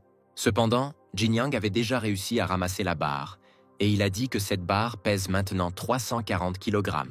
Après cela, Jinyang a lentement commencé à s'accroupir, ce qui s'est avéré cette fois-ci un peu plus difficile que l'exercice précédent. Bientôt, Jinyang s'accroupit complètement, et tout ce qu'il put faire fut de se relever avec la lourde barre sur ses épaules. Après quelques secondes, Jinyang a commencé à se relever avec une lourde charge. En conséquence, Jinyang a pu effectuer à nouveau un squat aussi difficile avec un poids encore plus lourd. Sejong et sa femme ont été choqués que Jinyang ait également réussi à soulever une barre aussi lourde. Après cela, Sejong appela un de ses serviteurs et lui demanda comment cela était possible. Les serviteurs de Sejong suggérèrent alors que tout cela était dû au livre que Jinyang était en train d'écrire. À ce stade, Jinyan a déclaré qu'il allait maintenant montrer l'exercice le plus difficile décrit dans son livre, à savoir le soulevé de terre. Jinyang a déclaré que pendant cet exercice, il utiliserait ses poids les plus lourds, tandis que les serviteurs de Jinyang essayaient de porter les plaques de fer les plus lourdes jusqu'à la barre. Avant que Jinyan ne commence à démontrer le soulevé de terre, Li Hyang a dit à son père qu'il était un peu inquiet que Jinyan puisse se blesser au dos pendant cet exercice. Li Hyang a ensuite pris une ceinture spéciale pour les soulevés de terre et a déclaré que dans cet exercice, il était nécessaire d'utiliser des moyens supplémentaires pour protéger le dos des blessures soudaines. Après cela, Li Hyang s'est approché de Jin Yan et lui a tiré une ceinture spéciale de soulevé de terre. Avant de faire le soulevé de terre, Jin Yang a déclaré que la barre pèse désormais 400 kg. Jin Yang a également remercié ses parents de lui avoir donné un corps aussi performant, et il a déclaré qu'il continuerait à en prendre soin et à l'améliorer. À ce stade, l'un des soldats de Li Chi a dit à son capitaine que, compte tenu de la formation standard de Jin Yang, ces déclarations devraient indiquer le manque de santé mentale de Jin Yang. Pendant ce temps, Jin Yang pensait que s'il n'avait pas suivi de régime, il aurait été plus facile de gérer son poids. Jin Yang pensait également que même avec une ceinture, il lui serait extrêmement difficile de supporter un tel poids. Jin Yang se pencha alors vers la barre, la saisit aussi fermement que possible et se prépara à démontrer son soulevé de terre. Une seconde plus tard, Jin Yang concentra toute sa force sur la barre, tendant tous ses muscles. Jin Yang a essayé de toutes ses forces de soulever la lourde barre du sol, mais dans les premières secondes, Jin Yang était incapable de soulever la barre de manière stable. Après quelques secondes, Jin Yang réussit encore à faire plus d'efforts et à soulever la barre extrêmement lourde du sol. Le capitaine Li Chi et ses soldats ne pouvaient pas croire qu'une personne soit capable de quelque chose d'aussi lourd. Même si Jin Yan a réussi à soulever la barre, ses bras étaient sous une telle tension qu'ils ont immédiatement commencé à saigner. Mais malgré toute cette charge monstrueuse, Jin Yang était capable de tenir la barre dans ses mains. À un moment donné, la femme de Sejong a été tellement choquée par ce que son fils était capable de faire qu'elle a brièvement perdu connaissance. Après quelques minutes, Jin Yang posa la barre sur le sol, provoquant l'effondrement léger de la route en briques sous la barre. Tous les spectateurs étaient encore sous le choc que Jin Yang ait pu gonfler son corps à tel point qu'il ait pu supporter une charge aussi énorme sur le corps. Après que Jin Yang ait montré à tout le monde ses exercices, la femme de Sejong s'est soudainement levée de son siège. Au début, Jin Yang ne comprenait pas ce que sa mère voulait faire. Puis elle marcha simplement vers Jin Yang en silence. Après que la mère de Jin Yang se soit approchée de son fils, elle lui a pris la main pour voir ce qui leur était arrivé pendant toute sa formation. La mère de Jin Yang était profondément touchée que son fils ait fait de si grands efforts pour lui montrer, ainsi qu'à Sejong, son respect pour eux. À un moment donné, la mère de Jin Yang n'a pas pu retenir ses larmes, après quoi elle a immédiatement commencé à pleurer. Après la femme de Sejong, les filles qui servaient la femme de Sejong ont immédiatement commencé à pleurer, car elles n'avaient jamais vu des émotions aussi sincères de la part de la femme de Sejong auparavant. À ce moment-là, l'un des spectateurs a déclaré qu'avant, il avait seulement entendu dire que les personnes qui étudiaient les arts martiaux devenaient également aussi grosses que les muscles abdominaux de Jin Yang. Sejong a ensuite dit à Jin Yang qu'il était vraiment étonné de voir à quel point son fils était capable de renforcer son corps à ce point. Sejong a également demandé à Jin Yang ce qui l'a inspiré à écrire son livre sur l'amélioration de la santé du corps humain et a continué à développer cette idée. Jin Yang a déclaré que ses parents lui avaient donné un corps extrêmement incroyable, et il a donc décidé qu'il devait désormais prendre soin de son corps et continuer à le développer. Sejong a ensuite demandé à Jin Yang si soulever 1000 livres était nécessairement la norme, car il craignait que tout le monde ne puisse pas soulever quelque chose d'aussi lourd. Cependant, Jin Yang a déclaré qu'il avait commencé à s'entraîner uniquement pour se débarrasser de son excès de poids, et qu'à mesure qu'il faisait ses exercices, sa force a commencé à augmenter naturellement. Jin Yang a également déclaré que grâce à l'entraînement, ses mouvements sont devenus plus fluides, et sa fatigue constante a presque complètement disparu. Après cela, Sejong a dit à Jin Yang qu'il regarderait le livre que Jin Yang avait écrit avec son frère. Sejong a également dit à Jin Yang qu'il discuterait certainement de son livre avec lui après l'avoir entièrement lu. À ce moment-là, Jin Yang était heureux d'avoir finalement réussi à convaincre son père de s'intéresser au sujet d'un mode de vie sain. Sejong a également déclaré qu'il était quelque peu insatisfait du nom actuel de Jin Yang et a déclaré qu'il aurait désormais un nouveau nom officiel. À partir de ce jour, Jin Yang eut un nouveau nom officiel, Grand Prince Su Yang, dans lequel Su signifiait tête. Vers le soir, Li Hyang a remis le livre à son jeune frère Jaejong, qui a d'abord pensé que le livre de Su Yang était quelque peu extraordinaire. Sejong a également demandé à Li Hyang où Su Yang avait eu de telles connaissances sur les méthodes de guérison du corps humain qu'il avait pu écrire son propre livre à ce sujet. Cependant, Li Hyang a dit à Sejong qu'il était lui-même surpris de la façon dont Su Yang était capable de décrire de manière détaillée et intelligible toutes les méthodes d'entraînement dans le livre de son jeune frère. Lee Hyang a également dit à Sejong que dans son livre, Soo-young avait pensé à utiliser quelque chose qu'il appelait une table, qui n'avait été trouvée auparavant dans aucun livre de toute la période Joseon, ce qui intéressait beaucoup Sejong. Sejong a commencé à lire le livre de Soo-young, qui couvrait toutes les recherches sur les habitudes alimentaires, l'exercice et d'autres facteurs liés à un mode de vie sain. Le livre dit que si vous faites cuire 6 kilos de riz, cela suffira à nourrir un adulte pendant 10 jours, tandis que les enfants seront nourris pendant 20 jours.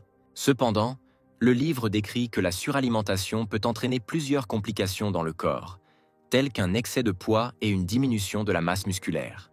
Le livre indique également que si vous ajoutez une cuillère d'huile de sésame à l'alimentation quotidienne d'un enfant, son corps sera toujours plein de force et d'énergie. Cependant, avec un tel régime, l'enfant gagnera 300 grammes de graisse par mois, après quoi Sejong regarda son corps dodu et pensa à quelque chose. Le lendemain, Lee Hyang est venu à Soo-young, et Soo-young a demandé à son frère aîné ce que son père avait dit à propos de son livre.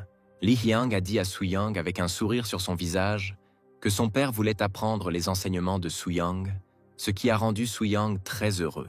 Soo-young, tout joyeux, dit à Lee Hyang qu'il avait déjà préparé toutes les fournitures nécessaires à Sejong pour son premier entraînement. Happy Soo-young voulait commencer à s'entraîner avec Sejong le plus tôt possible, car il allait d'abord lui apprendre à maintenir la bonne position tout en faisant les exercices. Cependant, Lee Hyang a dit à Soo-young que Sejong était quelque peu occupé en ce moment et qu'il aimerait discuter des choses un peu plus tard, ce qui a un peu surpris Soo-young. En fait, Sejong se promenait simplement sur le territoire du domaine royal, demandant régulièrement aux serviteurs de lui apporter du joseon, un caramel coréen dilué dans de l'eau. Soo-young décida alors que si Sejong ne venait pas seul à l'entraînement, alors Soo-young lui-même viendrait le voir avec tous les objets nécessaires et son livre. Après cela, Soo-young a attrapé plusieurs tiges et a couru vers le domaine royal. Puis Lee Hyang a également voulu accompagner son frère. Après un moment, les gardes royaux ont remarqué que Soo-young était agenouillé au milieu de la cour royale, et ils lui ont dit qu'il ne devait pas se comporter comme ça. Cependant, Soo-young a déclaré qu'il n'allait pas partir si facilement, et il a dit aux gardes qu'ils pouvaient essayer de le chasser par eux-mêmes. Les gardes ont alors essayé de soulever Soo-young et de l'emmener, mais ils n'ont pas réussi à le soulever.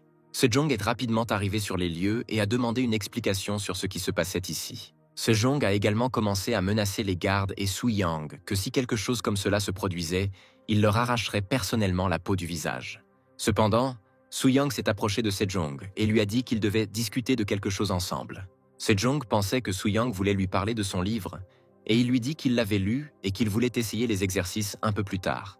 Tout d'abord, Soo-young a remercié son père pour sa générosité, après quoi il a dit qu'il devrait commencer à étudier à partir d'aujourd'hui et continuer à étudier davantage. Soo-young a insisté pour que Sejong commence à étudier avec lui maintenant, mais Sejong lui-même a fermement insisté sur le fait qu'il était occupé maintenant et qu'il aimerait commencer à étudier plus tard. Sejong a également commencé à soupçonner que Soo-young avait écrit ce livre uniquement parce qu'il était au courant de la maladie de Sejong. Soo-young a déclaré que tous les symptômes de Sejong étaient déjà devenus extrêmement visibles et qu'il pensait que Sejong devrait s'en remettre le plus rapidement possible grâce à l'exercice. Sejong a ensuite demandé à son médecin royal de quels symptômes Soo-young parlait, et le médecin a dit que Soo-young parlait très probablement de la soif constante et de la transpiration excessive du roi Sejong.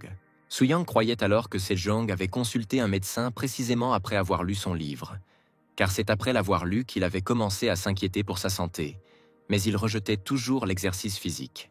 Soo-young a alors décidé d'effrayer un peu Sejong et a dit qu'il soupçonnait Sejong de diabète, et il a décidé d'amener son corps à l'état d'une personne qui souffre de cette grave maladie. Sejong fut alors très surpris par ce que Soo-young venait de lui dire à propos du diabète. Soo-young a expliqué son idée à son père avec tant de sérieux que même Lee Hyang a cru un instant aux paroles de Soo-young selon lesquelles il avait mené de telles expériences sur lui-même.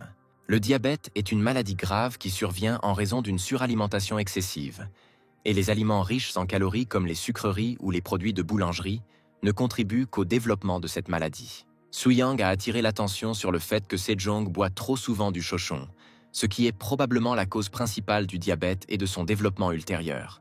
Les principales causes du diabète sont une soif continue et une fatigue excessive, qui peuvent amener une personne à s'endormir soudainement. Soo-young a ensuite dit à Sejong qu'il présentait tous les signes primaires du diabète. En fait, Soo-young a un peu menti à Sejong sur la façon dont il essayait de contracter le diabète grâce à l'entraînement, et à ce moment-là, même Li Hyang a cru ses paroles. Sejong a ensuite demandé à Su-yang combien de temps il lui faudrait pour se débarrasser complètement du diabète et de ses symptômes. Su-yang a dit à Sejong qu'il lui faudrait 6 mois d'entraînement intensif pour se débarrasser du diabète. Sejong dit alors qu'il essaierait de faire des exercices physiques et que s'il n'y avait pas de changement dans 6 mois, il punirait Su-yang pour avoir trompé le roi. Su-yang a accepté les conditions de Sejong, après quoi ils sont allés s'entraîner ensemble. Tout d'abord, Su-yang a décidé de donner à Sejong un petit échauffement sous forme d'équitation. Lorsqu'il montait à cheval, Sejong trouvait très difficile de s'asseoir avec le dos droit.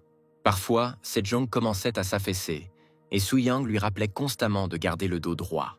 Sejong ne pouvait pas regarder une expression aussi sévère sur le visage de Su-yang, car si Sejong se penchait même un peu, alors Su-yang montrerait immédiatement son visage insatisfait et signalerait à Sejong ses erreurs.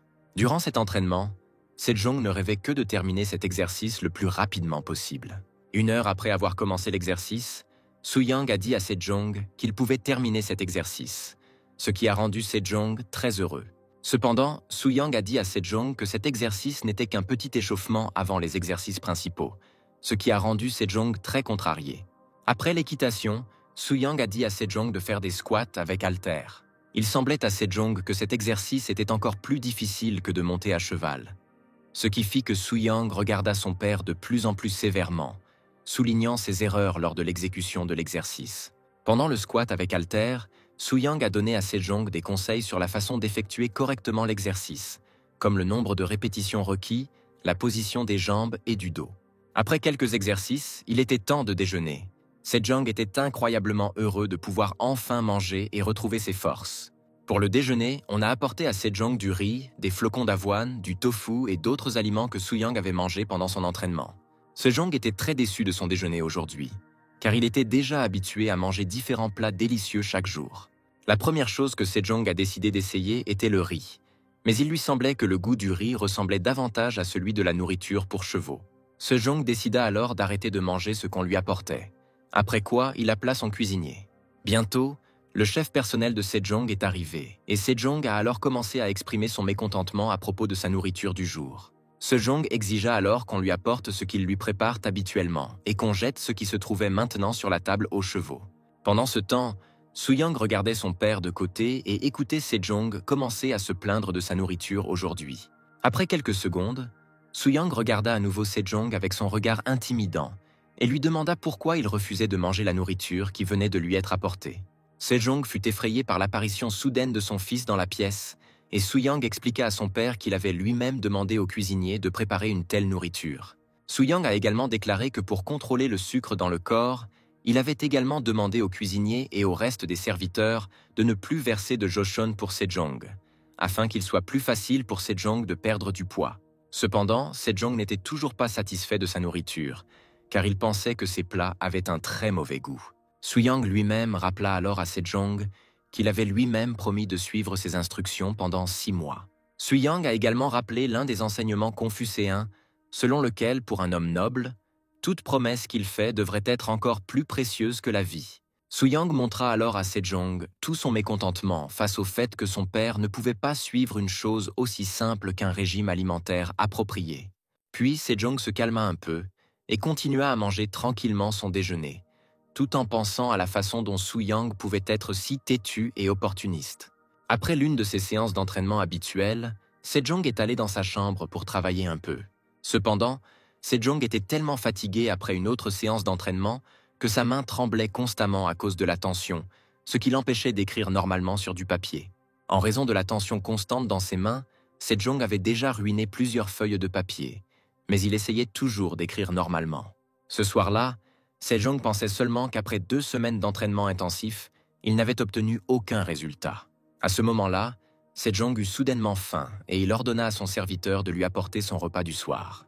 Cependant, à ce moment-là, au lieu du serviteur, Su-yang arriva vers Sejong, qui regarda à nouveau Sejong avec son regard effrayant et froid. Sejong était très effrayé par l'apparition soudaine de son fils, c'est pourquoi Sejong pensait qu'il allait simplement mourir de peur. Su-yang s'est ensuite excusé auprès de son père et lui a dit qu'il voulait juste vérifier son état et s'assurer qu'il allait bien. Quelques secondes plus tard, Su-yang quitta la chambre de Sejong, qui pensait à ce moment-là que maintenant ce regard froid de Su-yang apparaîtrait dans ses cauchemars. Bientôt, Sejong décida d'aller se coucher et commença à regretter quelque peu d'avoir accepté ces formations, car à cause d'elles, il ne pouvait pas normalement s'acquitter de ses fonctions gouvernementales.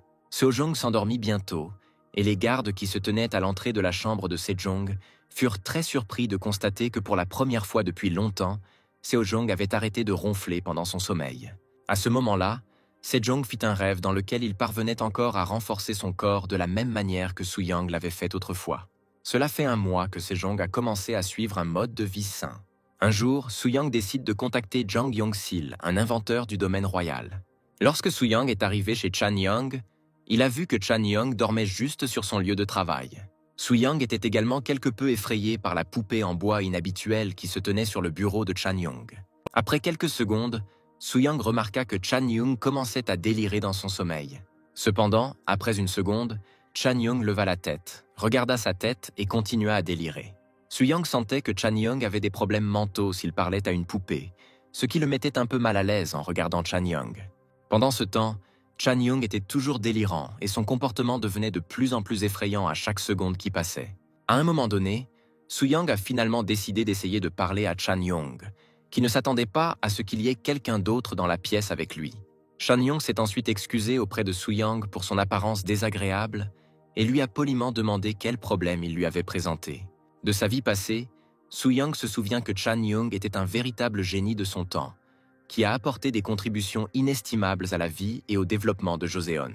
À un moment donné, Soo-young a senti que le Chan-young qu'il regardait en ce moment était très différent du Chan-young dont il avait lu dans sa vie précédente. Soo-young n'a pas décidé d'ignorer l'état mental de Chan-young, puis il a dit à Chan-young qu'il aimerait lui demander de lui fabriquer un appareil. Soo-young a également remis son dessin à Chan-young et a déclaré que l'empereur lui-même voulait que Chan-young crée cet appareil. Cependant, Soo-young a dit quelque chose de mal, ce qui a instantanément rendu Chan-young extrêmement hystérique. Soo-young ne comprenait pas ce qu'il avait fait de mal, tandis que Chan-young continuait à crier. Soo-young a ensuite demandé à Chan-young s'il connaissait son livre sur un mode de vie sain, et Chan-young a alors répondu qu'il n'y avait littéralement plus personne à Joseon qui ne connaissait pas son livre. Chan-young a également déclaré qu'il avait vu de ses propres yeux comment Soo-young soulevait une barre monstrueusement lourde. Soo-young pensait alors que Chan-young savait probablement que Sejong avait commencé à étudier de manière indépendante les techniques de promotion de la santé. Mais en raison du froid qui approchait, le roi ne pourrait pas s'entraîner à l'extérieur. Soo-young a ensuite montré son dessin à Chan-young et a dit qu'il aimerait que Chan-young assemble des échasses spéciales pour Sejong, qui simuleraient une vraie course. Chan-young a déclaré qu'il n'avait jamais travaillé avec de telles structures auparavant et a expliqué à Soo-young qu'il pourrait falloir plusieurs années pour créer un tel appareil. À ce stade, Soo-young s'est rendu compte qu'il serait difficile pour Chan-young de concevoir un appareil similaire à un tapis roulant moderne. Soo-young a ensuite dit à Chang-young que lorsqu'il avait commencé à renforcer son corps, il avait également connu beaucoup de difficultés et de tourments. Soo-young a également déclaré qu'à chaque fois qu'il essayait d'imaginer Sejong traverser le même tourment, son cœur devenait lourd, puis il a dit qu'il ne devrait pas encore compter sur ce chemin. Au début, Chan-young pensait que cet appareil devrait aider à renforcer le corps, ce à quoi Soo-young a répondu qu'avec la croissance des compétences, le poids avec lequel on doit renforcer son corps augmente également. Soo-young a également déclaré que lorsqu'il commençait tout juste à renforcer son corps, il ressentait à plusieurs reprises des sensations désagréables telles que des douleurs dans les bras, les jambes et l'estomac. Et Soo-young était toujours mal à l'aise avec ces sensations. Chan-young a alors pensé que l'utilisation d'un tel tapis roulant pourrait provoquer des sensations encore plus désagréables. Chan-young a ensuite déclaré qu'il aimerait refuser de créer quelque chose comme ça, mais si le roi Sejong et le prince Soo-young lui-même le souhaitent, il doit alors créer cet appareil le plus tôt possible. À ce moment-là, Chan-young s'est immédiatement mis à étudier rapidement les dessins de Soo-young, qui a été surpris qu'il y a à peine 1 minute, Chan-young ait dit qu'il faudrait plusieurs années pour créer ce tapis roulant. 1 minute plus tard, Chan-young a commencé à étudier le dessin de Soo-young, réfléchissant à la meilleure façon de modifier la conception et aux matériaux à utiliser pour cela. Quelques minutes plus tard, Chan-young a proposé à Soo-young sa version d'un appareil de simulation de marche, qui ressemblait un peu à une roue pour hamster domestique. Soo-young a ensuite demandé à Chan-young combien de mois il fallait pour créer une telle structure, et Chan-young a répondu que si vous ne vous concentrez pas sur des décorations inutiles, cela ne prendra pas plus de 10 jours. Cependant, Chan-young croyait toujours que la création de ce design nécessiterait beaucoup d'efforts, et Su Yang a alors déclaré qu'il était prêt à aider Chan Young à créer une roue d'entraînement. Après 10 jours, Su Yang et Chan Young ont réussi à créer une roue d'entraînement fonctionnelle et la première chose que Su Yang voulait faire était de démontrer la nouvelle roue d'entraînement à Lee Hyang. Malgré la conception fiable, Lee Hyang craignait que cette roue ne soit pas testée et il pensait que Sejong serait le premier à tester cette roue. Cependant, Su Yang a dit à Lee Hyang qu'après avoir assemblé les roues, il avait décidé de les tester en pratique et elles se sont avérées suffisamment fiables pour être faciles à utiliser. Cependant, Lee Hyang voulait dire qu'il pensait que cette roue devrait être testée par quelqu'un qui ne s'est jamais entraîné auparavant, afin que l'on puisse comprendre si ces personnes peuvent s'entraîner sur cette roue. Su Yang a ensuite dit à Lee Hyang qu'il connaissait une seule personne sur laquelle ce nouveau simulateur pourrait être testé. Lee Hyang pensait que son jeune frère parlait de lui, et il dit à Su Yang qu'il ne devrait plus plaisanter comme ça. Cependant, Su Yang, avec tout le sérieux de son regard, a montré à Lee Hyang qu'il n'allait pas plaisanter. Puis Lee Hyang a essayé d'expliquer à Su Yang qu'il ne pouvait pas supporter une activité physique de manière constante. En conséquence, Su Yang a quand même réussi à forcer Lee Hyang à essayer un nouveau simulateur, sur lequel il était très difficile pour Lee Hyang de s'entraîner. Au cours d'une telle course, il semblait à Lee Hyang qu'il avait couru pendant 1 heure, mais Su Yang a dit que Lee Hyang n'avait couru que pendant 15 minutes, ce qui a rendu Lee Hyang très triste. Après avoir couru dans la roue, Su Yang a envoyé Lee Hyang faire du développé couché, mais Lee Hyang lui-même ne pouvait pas comprendre pourquoi il devait faire cet exercice. À ce moment-là, Su Yang a déclaré qu'il était quelque peu attristé par le fait que son frère aîné, qui avait également un corps très fort et résilient, ne pouvait pas faire suffisamment d'efforts. Au moment où Lee Hyang était capable d'effectuer 12 développés couchés, Su Yang lui a ordonné de faire 3 développés couchés supplémentaires, ce qui a vraiment agacé Lee Hyang, car ce n'était pas la première fois que Su Yang le forçait à faire l'exercice 3 fois de plus. Su Yang a déclaré qu'il regardait d'abord la charge de travail des muscles, après quoi il pouvait mieux comprendre combien de fois il devait faire l'exercice, ce à quoi Lee Hyang a seulement dit que Su Yang devrait apprendre à compter.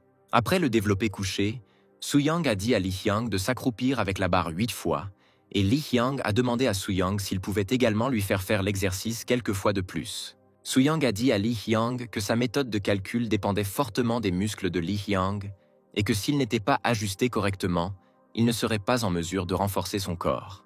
Au cours de l'exercice, Su Yang a souligné à plusieurs reprises les mouvements incorrects de Lee Hyang pendant le squat, comme les genoux pliés ou le dos courbé.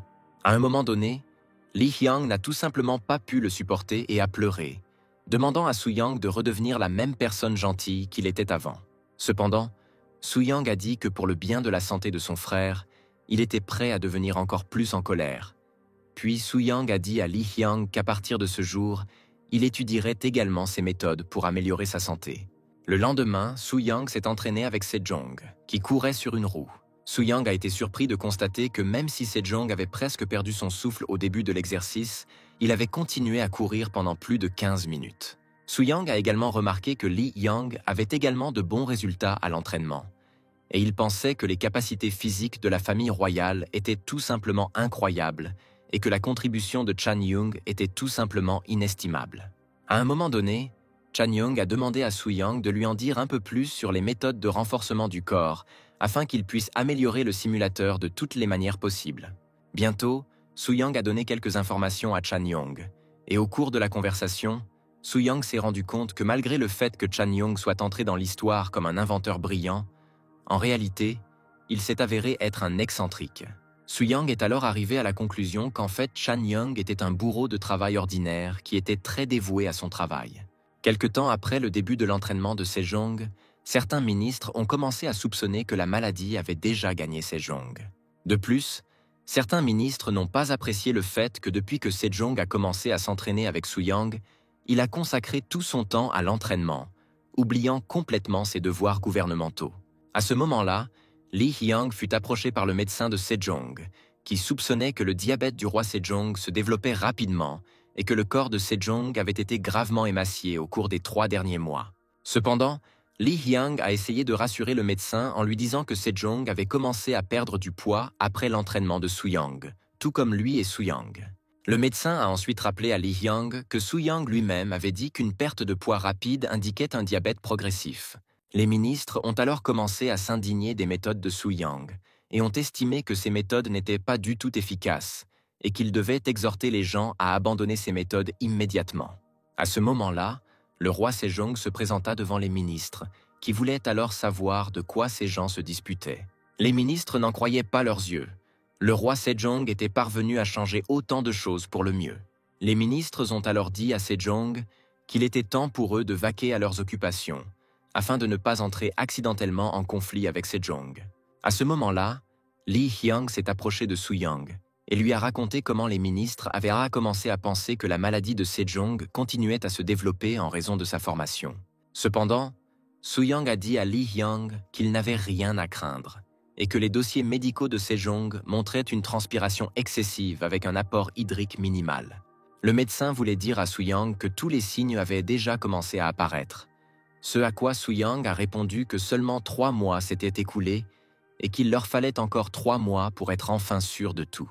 Bientôt, de fortes gelées commencèrent à apparaître à Joseon, au cours desquelles de grandes quantités de neige commencèrent à tomber sur le sol.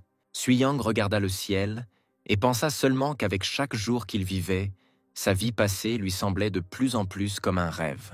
À ce moment, l'inspecteur Lee Chi s'est approché de Soo-young, qui voulait lui parler personnellement. L'inspecteur, avec une expression bon enfant sur son visage, a fait remarquer à Soo-young qu'il était arrivé au domaine très tôt. En réponse, Soo-young a également décidé de demander à Lee Chi pourquoi il avait également décidé de venir au domaine à une heure aussi matinale. Lee Chi a dit à Soo-young que Sejong n'avait pas été en mesure de remplir de nombreuses obligations gouvernementales récemment en raison d'une fatigue excessive et qu'il voulait l'aider dans ses tâches. Soo-young a ensuite exprimé son admiration pour le fait que Lee Chi souhaite également préserver la force du corps et de l'esprit de Sejong. Soo-young a également décidé de demander à Lee Chi s'il allait finalement commencer à renforcer son corps. Cependant, Lee Chi a déclaré qu'il avait trop peu de temps pour prendre soin de sa santé et qu'il ne pouvait pas consacrer ce temps à son propre bien-être physique et spirituel. Soo-young a déclaré qu'il ne connaissait pas les fonctions de l'inspecteur en chef, mais il pensait qu'il était tout à fait possible pour Lee Chi de passer au moins 1 heure par jour à renforcer son corps et de consacrer le reste du temps à son travail et à ses responsabilités. Cependant, Lee Chi a déclaré que même 1 heure peut grandement affecter la structure du gouvernement et qu'il ne veut pas prendre autant de risques. Après un court silence, Lee Chi dit à Soo-young qu'il souhaitait simplement le meilleur pour son roi et qu'il faisait tout ce qui était en son pouvoir pour y parvenir. Après cela, Lee Chi se retourna et se dirigea vers la sortie du domaine royal, disant à Soo-young que les mêmes 6 mois pour lesquels Soo-young avait promis d'aider le roi allaient bientôt passer. Bientôt, les gelées hivernales passèrent, et un jour de printemps, Lee Chi rassembla tous ses subordonnés dans le département des inspecteurs. Le service d'inspection fonctionnait de telle manière qu'il pouvait porter des accusations sans aucune preuve, en se basant uniquement sur diverses rumeurs. Tous les inspecteurs considéraient que l'objectif principal de leur département était de veiller à ce que tout le monde respecte les principes et les règles de base de Joseon, ainsi que de tenir tous les fonctionnaires royaux à distance. Cette fois, le département des inspecteurs s'est réuni pour discuter des prochaines actions à mener avant le début de la chasse royale demain. Après une réunion au département des inspecteurs, Lee Chi et ses subordonnés se sont rendus au domaine royal pour discuter personnellement avec le roi de la nécessité de mener une vie saine. À ce moment-là, Sejong était simplement en train de s'entraîner quotidiennement, et Lee Chi et ses subordonnés ont demandé à Sejong d'arrêter de pratiquer des techniques de promotion de la santé. Lee Chi a dit à Sejong qu'il était très inquiet du fait qu'après que Sejong ait commencé à étudier des méthodes pour améliorer sa santé, les problèmes du gouvernement n'étaient toujours pas résolus. Sejong dit alors à Lee Chi qu'il n'avait jamais négligé ses devoirs royaux, ce à quoi Lee Chi répondit que le roi devait toujours donner le bon exemple à ses fonctionnaires. Lee Chi a également soutenu que Sejong ne devrait jamais mettre les affaires de l'État au second plan, et il voulait que Sejong renonce à de petites choses comme l'amélioration de sa santé. En réponse à une telle grossièreté, Sejong dit à Lee Chi que ses principes ressemblaient déjà plus à un défi envers le roi qu'à de la loyauté. En réponse, Sejong a déclaré que la véritable raison de son entraînement est d'essayer de se maintenir en bonne forme pour donner l'exemple à tous lors de la chasse royale. Lee Chi a alors déclaré que c'était un risque trop grand, car cette année, la chasse royale avait été instituée par Taizhou, le roi de la province de Gangwon. À ce stade, les subordonnés de Lee Chi ont fait valoir que ces compétitions pouvaient être dangereuses, car il était très difficile pour les cavaliers inexpérimentés d'apprendre à tirer à l'arc en toute confiance tout en galopant. En réponse à cela, Sejong a déclaré que si une personne s'inquiète constamment de sa question, elle ne pourra rien apprendre de nouveau et ne pourra réussir. Sejong a également déclaré que jusqu'alors, il continuerait à s'entraîner pour donner l'exemple à tous les participants à la prochaine chasse royale. Finalement, Sejong dit à Li-Chi qu'il devrait lui aussi réfléchir à son entraînement, après quoi Li-Chi et ses subordonnés quittèrent simplement le territoire du domaine royal. Le lendemain, Sejong et Su-Yang partirent pour une chasse royale qui eut lieu à Cheorwon, l'une des villes de la province de Gangwon.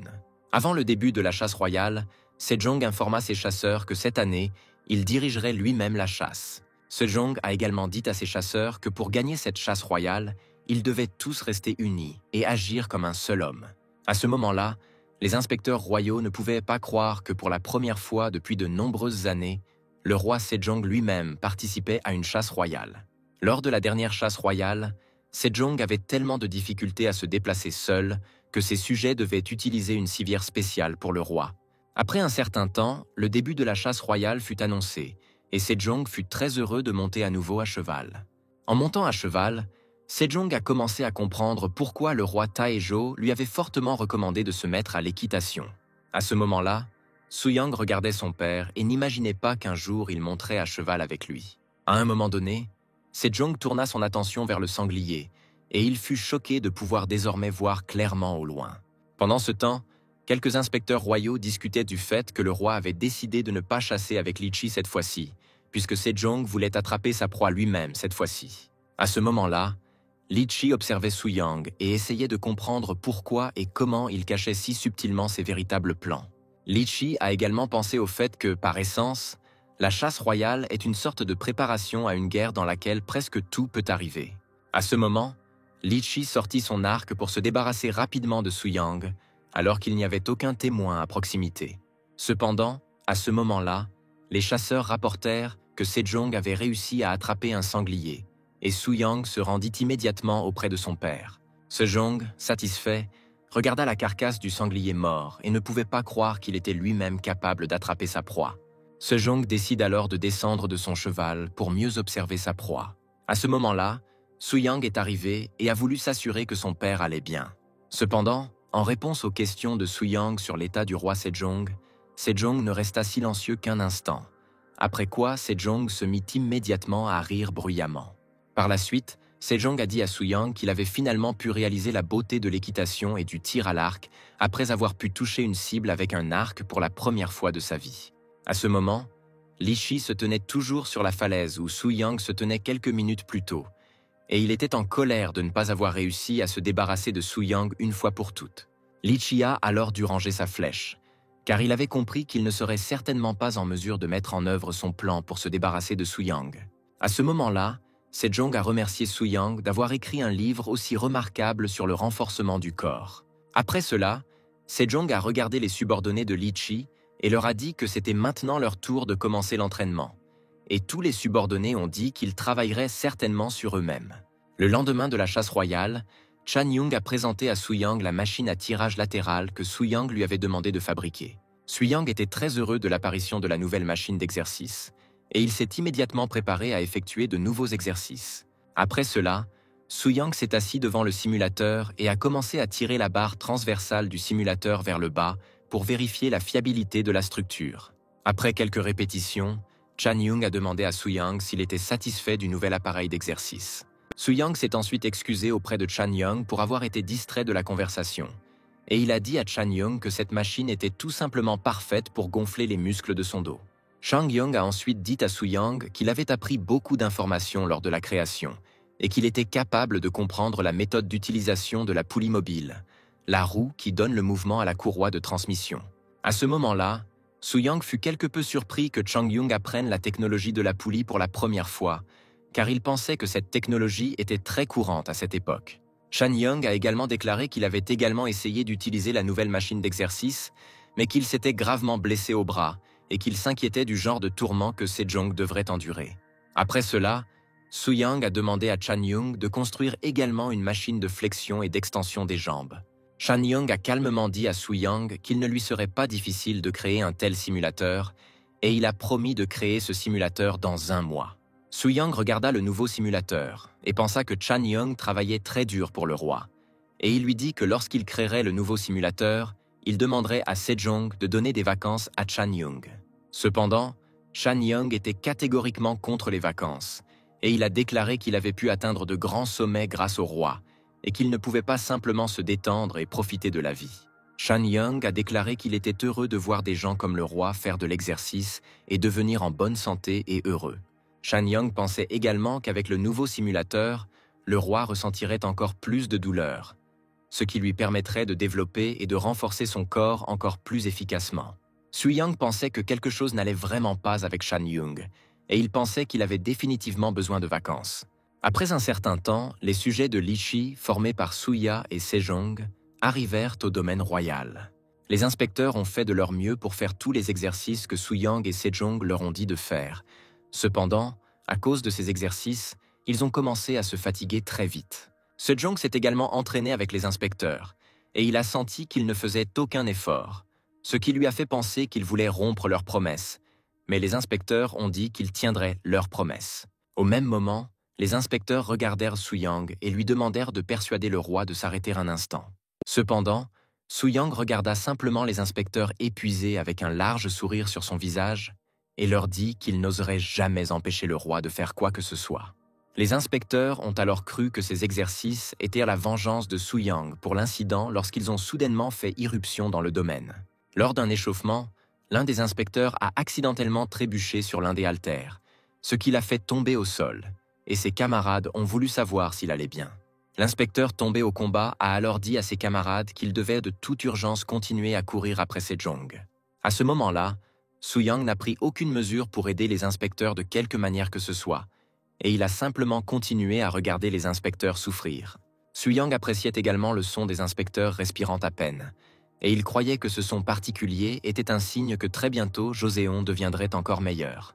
Une semaine après la chasse royale, Li-Chi annonça qu'il devrait très bientôt quitter Joseon pour une courte période et se rendre à Hamgyongdo. Certains inspecteurs pensaient que bientôt des gens ignorants commenceraient à répandre des rumeurs selon lesquelles Sejong avait rétrogradé le capitaine Li-Chi et l'avait envoyé en exil. Cependant, Li-Chi a rappelé qu'il avait déjà 50 ans et qu'il était peu probable qu'il prenne de nouvelles décisions. Li-Chi a admis qu'il avait été agréablement surpris par la façon dont l'état et la santé de Sejong s'étaient améliorés grâce à l'exercice. Li-Chi a également remarqué que récemment, le prince Su Yang avait également changé et était devenu une personne complètement différente. Li-Chi a déclaré que même s'il s'était éloigné de la cour royale, il était très préoccupé par les activités de la tribu Tunguska et qu'il devrait se rendre à Hamgyongdo en tant que gouverneur de province. Li-Chi a également demandé à Su Yang d'être prudent avec Saregama, le ministère de la supervision de la dynastie Ming. Li-Chi a appris que le chef de Saregama avait récemment commandé un lot de centaines de barres de savon, et que ce savon s'était soudainement retrouvé entièrement entre les mains de Wang Jin, le chef de Saregama. Il y avait des rumeurs à propos de Wang Jin selon lesquelles Wang Jin était en fait une personne qui avait un puissant esprit maléfique caché dans son âme et son corps. À ce moment, Wang Jin regarda le savon et se promit que tôt ou tard, il pourrait se rapprocher de Su Yang. À l'époque où vivait Jik Young, un reportage spécial a commencé un soir, affirmant qu'une personne aussi importante historiquement que Su Yang était en fait un voyageur dans le temps. Les informations du soir ont rapporté que, lors du dernier Chuseok, une fête traditionnelle coréenne, un homme a soulevé 20 kilos de plus que l'année dernière. Le journaliste a déclaré que la principale raison pour laquelle tout le monde en Corée était si fort était Su Yang, qui a développé un jeu traditionnel aussi intéressant que le soulevé de terre. Le journaliste a également déclaré que c'était Su Yang qui avait inventé le savon, ce qui permet de conclure que Su Yang était un voyageur dans le temps. Lee Dong-won, directeur du musée d'histoire, pensait que Su Yang avait le physique d'un bodybuilder moderne et était si talentueux qu'il semblerait que Su Yang était un voyageur dans le temps. Lee Dong a également déclaré qu'au fil du temps, Su Yang est devenu plus négligent et paresseux, ce qui fait que la personnalité de Su Yang est sujette à de nombreuses critiques de la part des experts historiques. Lee Dong a également déclaré que si le livre de Su Yang sur les méthodes de renforcement du corps était devenu plus important, alors Su Yang serait entré dans l'histoire comme une personne importante, et non comme un auteur de simples divertissements. Cependant, tout cela s'est avéré n'être qu'un cauchemar dont Su Yang s'est soudainement réveillé. Lee Yang était très préoccupé par l'état de Su Yang, et il voulait savoir ce qu'il y avait de si terrible dans le rêve de Su Yang pour qu'il se réveille si vite avec de grands cris. Su Yang pensait seulement que son cauchemar était trop plausible, mais il n'y avait toujours aucun moyen pour lui de devenir une sorte de voyageur dans le temps. Suyang regarda alors la grande pile et pensa que s'il ne faisait pas suffisamment d'efforts, il entrerait dans l'histoire comme l'auteur de divertissements pour les fêtes traditionnelles. Cependant, Suyang sentit qu'il ne pouvait pas passer autant de temps sur les livres, et il décida que demain, il créerait un nouveau système d'écriture. À ce moment-là, Suyang se souvint de la façon dont Sejong lui avait suggéré de faire un effort commun pour apporter autant de bénéfices que possible à Joseon et à son peuple. Sejong se souvenait également que Sejong connaissait le sanskrit, et Sejong croyait que Suyang pourrait l'aider à écrire le Hongminjeongeum que Sejong avait écrit. À ce moment-là, Suyang a commencé à se souvenir de toutes les choses qu'il avait à faire, et maintenant il a commencé à comprendre ce que Chan Young ressentait en ce moment. En raison de son travail constant, Suyang n'était pas non plus en mesure de passer du temps de qualité avec sa femme et son enfant, car il ne rentrait à la maison que tard le soir, après quoi il dormait pendant plusieurs heures puis repartait faire des courses. À ce moment, Lee Hyang remarqua à quelle fréquence Suyang commençait à soupirer, lui rappelant Chan Young.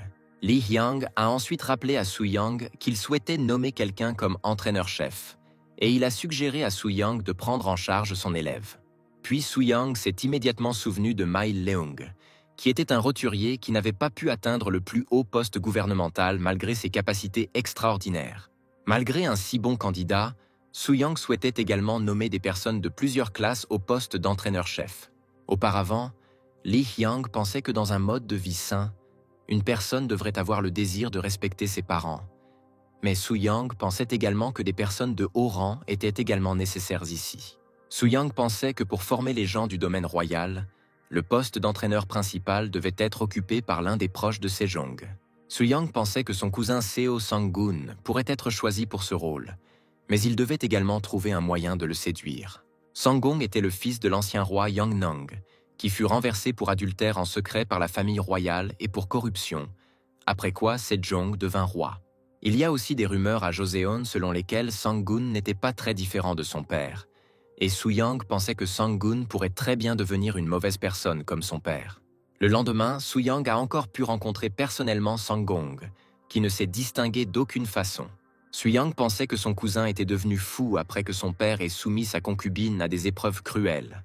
Cependant, Sang-gun ressemble maintenant à une personne complètement normale et calme, et Suyang croyait que cet événement ne s'était tout simplement pas encore produit.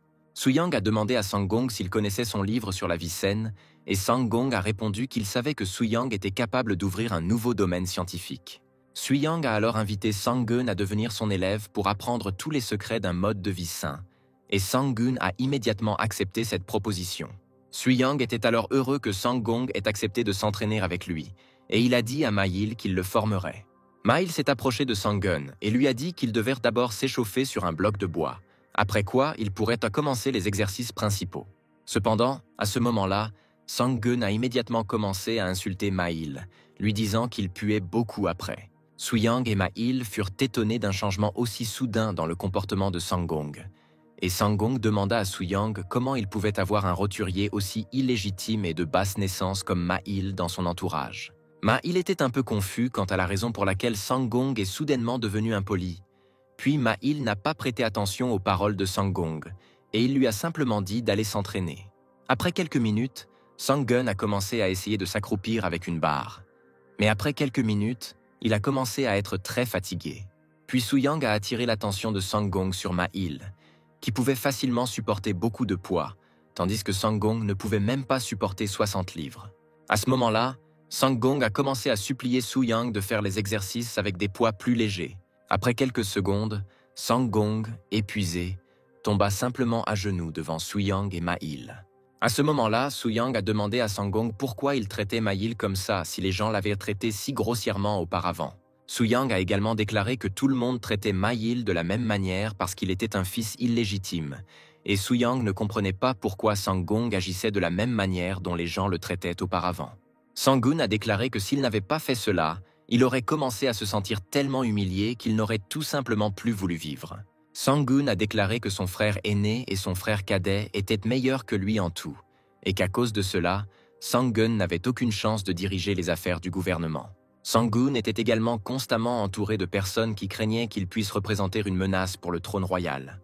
Sang-gun a déclaré qu'il était très bouleversé par son impuissance, ce qui ne faisait que le rendre plus anxieux quant à ses tentatives infructueuses de changer quelque chose dans sa vie. Suyang dit alors à Sangong que dans tous les cas, il ne devait pas se comporter aussi bassement que ceux qui l'avaient offensé, car il croyait qu'opprimer un noble était la pire chose pour un roturier. Sanggun a alors dit qu'il avait très honte de cela et a promis qu'il ne se comporterait plus comme ça. À ce moment-là, Suyang et Ma-il étaient heureux que Sangong ait tout réalisé, car cela pourrait avoir un impact positif sur l'avenir de Sangong.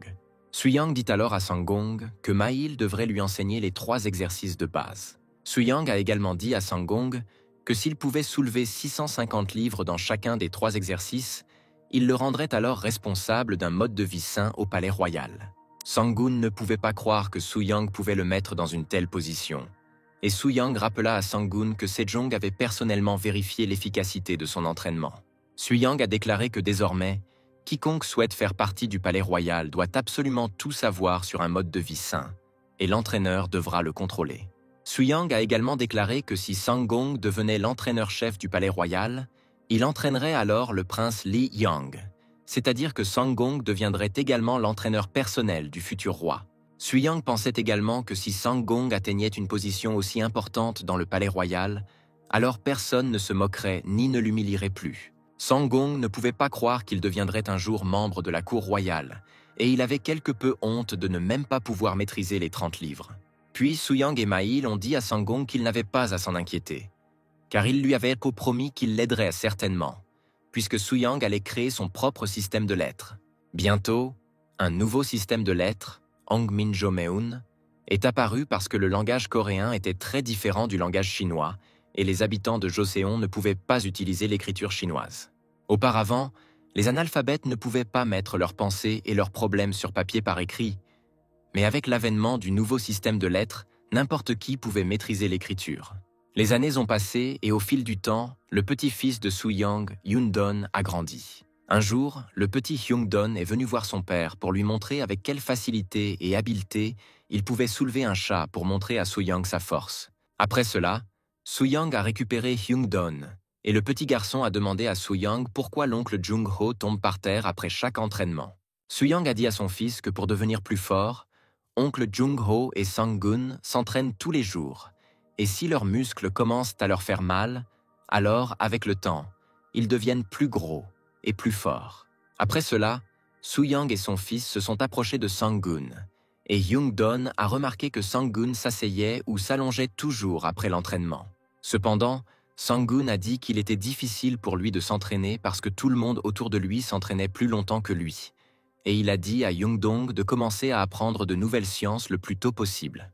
Hyungdon a alors sorti le livre de son père sur un mode de vie sain et a cru que Sanggun en parlait. Sanggun fut étonné que le petit Hyungdon ait réussi à apprendre à lire et à écrire, et Hyungdon invita alors Sanggun à lire ensemble le livre de son père. Suyang a pensé au fait qu'il était dans cette époque depuis 5 ans déjà, et pendant ce temps, de nombreux équipements sportifs, tels que diverses barres, haltères et poids, étaient déjà apparus à Joseon. Beaucoup de temps s'est déjà écoulé depuis que Suyang s'est retrouvé à l'époque Joseon, et chaque jour, sa vie passée lui semblait être un rêve lointain. Bientôt, le palais a commencé à montrer de plus en plus d'intérêt pour un mode de vie sain, et même la femme de Suyang a commencé à entraîner et à renforcer son corps avec divers exercices. Lors d'une autre séance d'entraînement, la femme de Suyang a finalement réussi à soulever les haltères toute seule. Cependant, à un moment donné, la femme de Suyang s'est sentie mal, ce qui lui a fait perdre soudainement connaissance et a commencé à tomber. Mais Suyang a réussi à rattraper sa femme et à empêcher tout dommage dû à la chute. Après quelques secondes, la femme de Suyang a pu reprendre connaissance et elle a dit à Suyang qu'elle avait commencé à se sentir étourdie, après quoi sa vision s'est assombrie et elle a eu un peu de difficulté à respirer. De plus, la femme de Suyang s'est plainte qu'elle commençait à se sentir un peu nauséeuse, ce qui a un peu effrayé les serviteurs de la femme de Suyang et Ma-il. Suyang a ensuite dit à sa femme qu'il s'agissait simplement de symptômes temporaires causés par un écoulement soudain de sang de la tête, et il a dit à sa femme de prendre une profonde inspiration. À ce moment-là, Suyang pensait qu'il avait de la chance d'avoir sa femme à ses côtés et qu'il avait pu la sauver de blessures plus graves qui auraient pu survenir après la chute. Suyang pensait également qu'à mesure que le nombre de personnes qui commençaient à pratiquer les exercices augmentait, le nombre de ces cas ne ferait qu'augmenter, et il devait trouver comment réduire ces cas au minimum. Lors d'une autre séance d'entraînement, Sang-gun a dit à Soo-young qu'il aimerait lui présenter une personne. Sang-gun a déclaré qu'il aimerait présenter Soo-young à Hyun-gyu, qui a réussi les examens et est devenu officier à Tonimom, l'une des 8 grandes portes de Séoul. Un jour, Hyun-soo a entendu que Soo-young était capable de soulever 150 livres, et Hyun-gyu a voulu répéter cet exercice en soulevant une pierre du même poids, et il a réussi à le faire. Cependant, après un certain temps, Hyun-gyu a été renvoyé de son poste car après cet exercice, il s'est gravement blessé au dos, ce qui l'a rendu incapable de redresser correctement son dos. À un moment donné, il a semblé à Soo-young qu'il avait entendu parler de cet homme quelque part, et il s'est souvenu de la façon dont cet homme avait pu réprimer un soulèvement entier. Soo-young croyait qu'il avait quand même réussi à changer le cours de l'histoire d'une manière ou d'une autre, puisque Hyun-gyu était censé prendre sa retraite seulement après avoir reçu le grade le plus élevé, et peu de temps après, il a été grièvement blessé. Sang-gun a ensuite dit à Soo-young qu'il avait fait une forte impression sur Hyun-gyu, et Sang-gun a estimé que Soo-young ne devrait pas ignorer le potentiel d'une personne talentueuse comme Hyun-gyu. Soo-young était intéressé par cette histoire et pensait qu'il devrait vraiment regarder Hyun-gyu pour comprendre son véritable potentiel. Pendant ce temps, Hyun-gyu était assis à la maison, buvant et blâmant Soo-young pour ce qui lui était arrivé. Hyun-gyu a également déclaré que c'était Soo-young qui le faisait paraître si mauvais devant les gens. Puis l'un des amis de Hyun-gyu a dit que le roi lui-même avait suivi le chemin des enseignements de Soo-young, ce qui prouvait une fois de plus l'efficacité réelle de ses formations. À ce moment-là, Hyok-gyu s'est promis qu'il découvrirait certainement en personne auprès de Soo-young s'il avait vraiment réussi à soulever le poids de 250 livres.